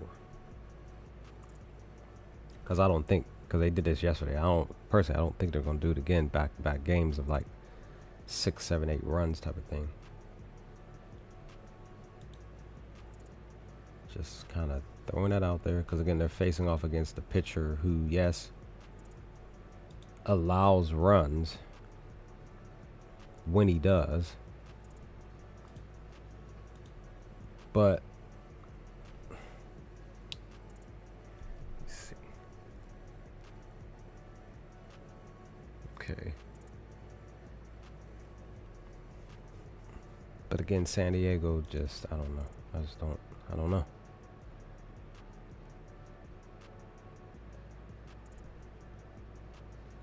Kind of just don't trust San Diego to do the job. I really, really don't.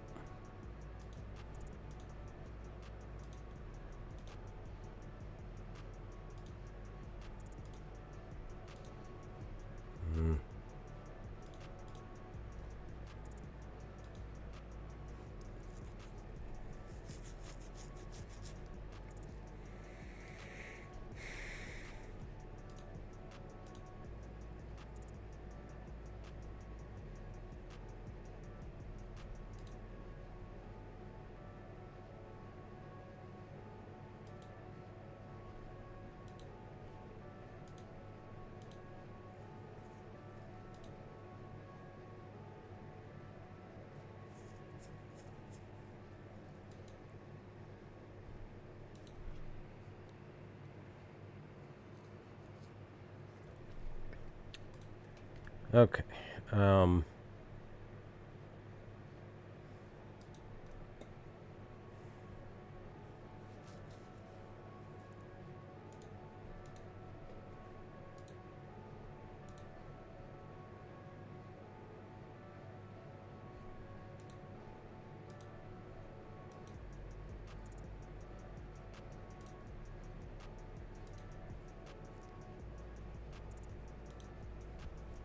Because I did not look. I didn't want to put them on the same ticket, or put them down for the same.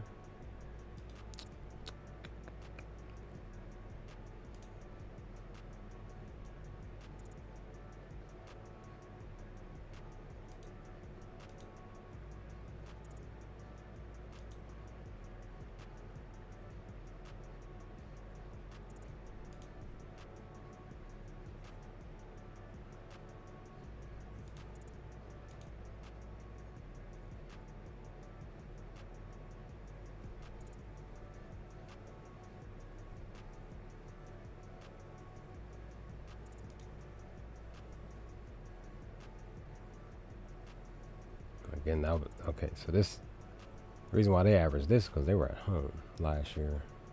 Now they're on the road.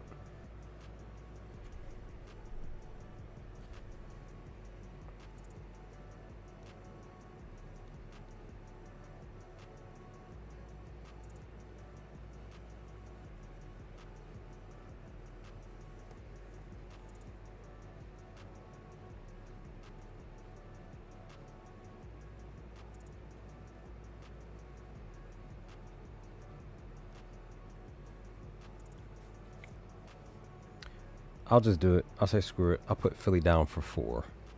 Minus 195. I'll just do that.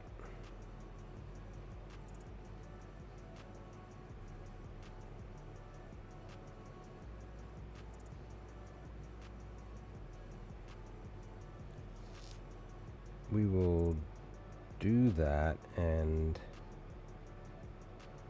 hope for the best.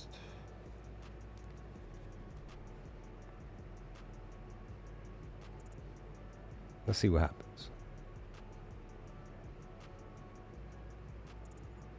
Okay, that was on DraftKings plus 422. All right, let me do this. Let me see. So for sure,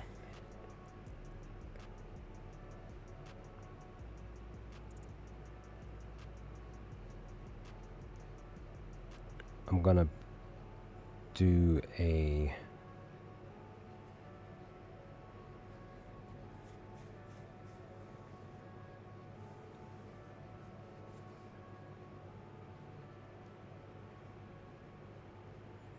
I'm gonna do a 4-leg here for this game. Yeah, but it's gonna be 2 total bases. I'll attempt to try to see if I can hit something with this. So I'm gonna put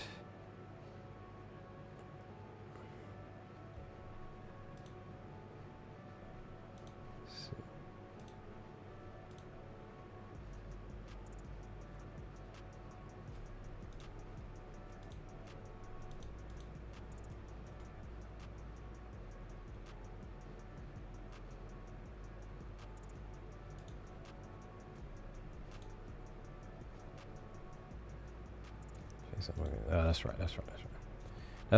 That's right. Never mind. Because I got a suspicious feeling that we may not do anything against him. So, but this is what I did say that I was going to attempt to try to do.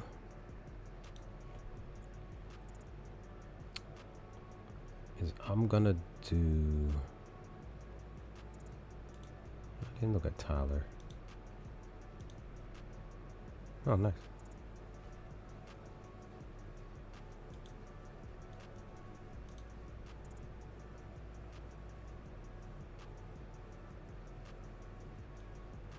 Yeah.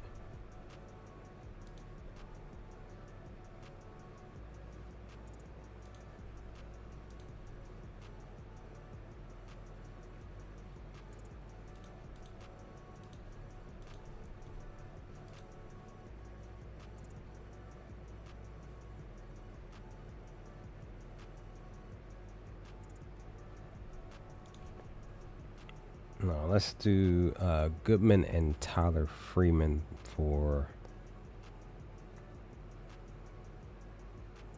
Let me see.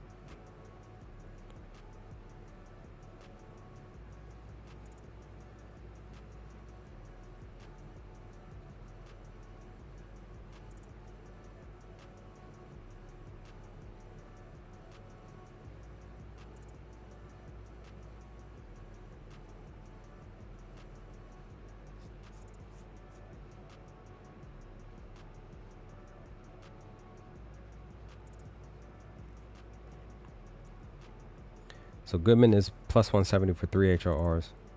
Tyler Freeman is plus 180, 3 HRRs. That's actually. Oh, look at that. That'll work. We'll do that. I lock that in.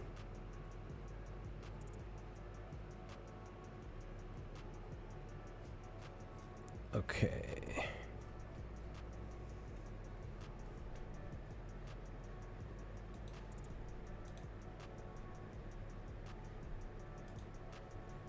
So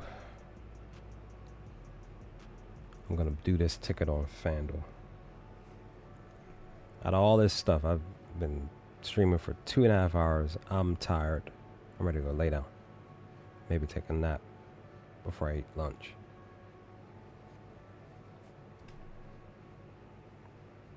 I looked at all of this stuff. So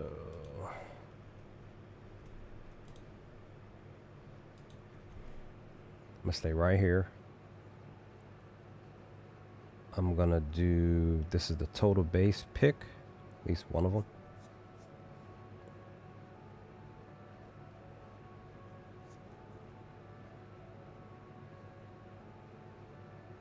Put Moniak down for 2 total bases, a plus 100.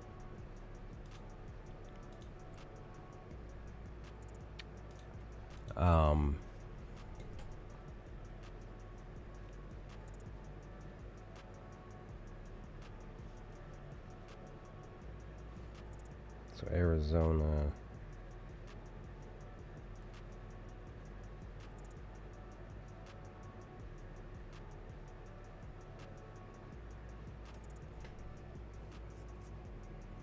And I'll do Suarez. He's a minus 105 for 2 total bases. For the Phillies New York game.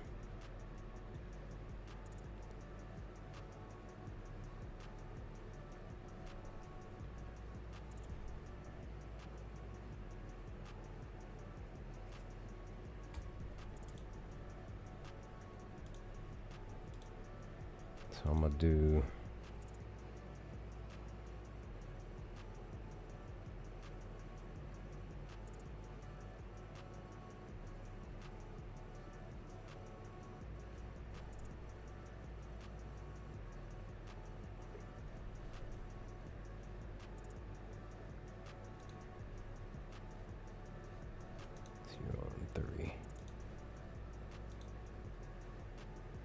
You're 0-3.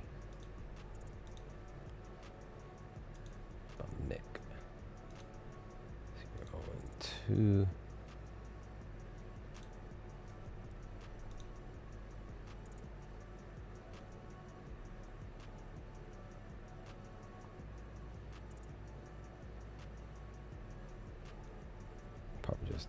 Probably just do Nick. Let me look at Kyle real quick. You're 0-2. But you back better against the pitch mix.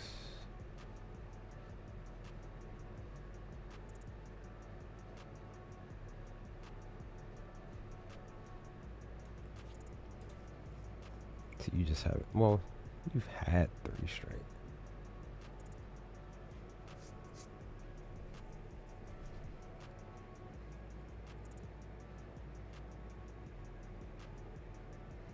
Oh, is Kyle not playing today? Oh, man. Oh, there he goes. Minus 115. I was thinking... So Castellanos is plus 130 for 2.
I'll do Kyle.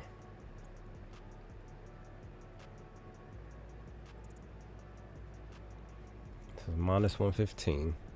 Again, for 2 total bases.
Okay.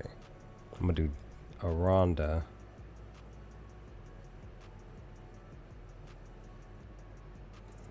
Go back to the homie Aranda.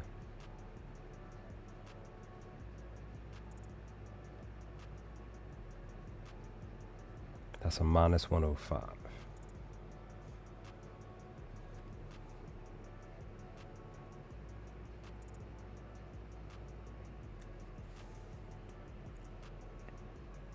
And I think that'll do. 4 leg. Total base. I put $1.03 down and get back 1468 actually, so that'll do. Okay. All right. Anything else that I see, I will probably, maybe possibly post it on my Twitter. But I'm out. Gonna go lay down, put something on, watch some anime or something, kind of chill out, get ready to eat lunch in an hour, and then get ready to go see this movie. But definitely go follow me over on Twitter or X for all of my picks, or most of my picks. And yeah, let's see if we get some wins tonight, should I say. And I might maybe possibly still put something in on this Marlins game, just something quick. Maybe do Yelich, Stowers. Maybe do them for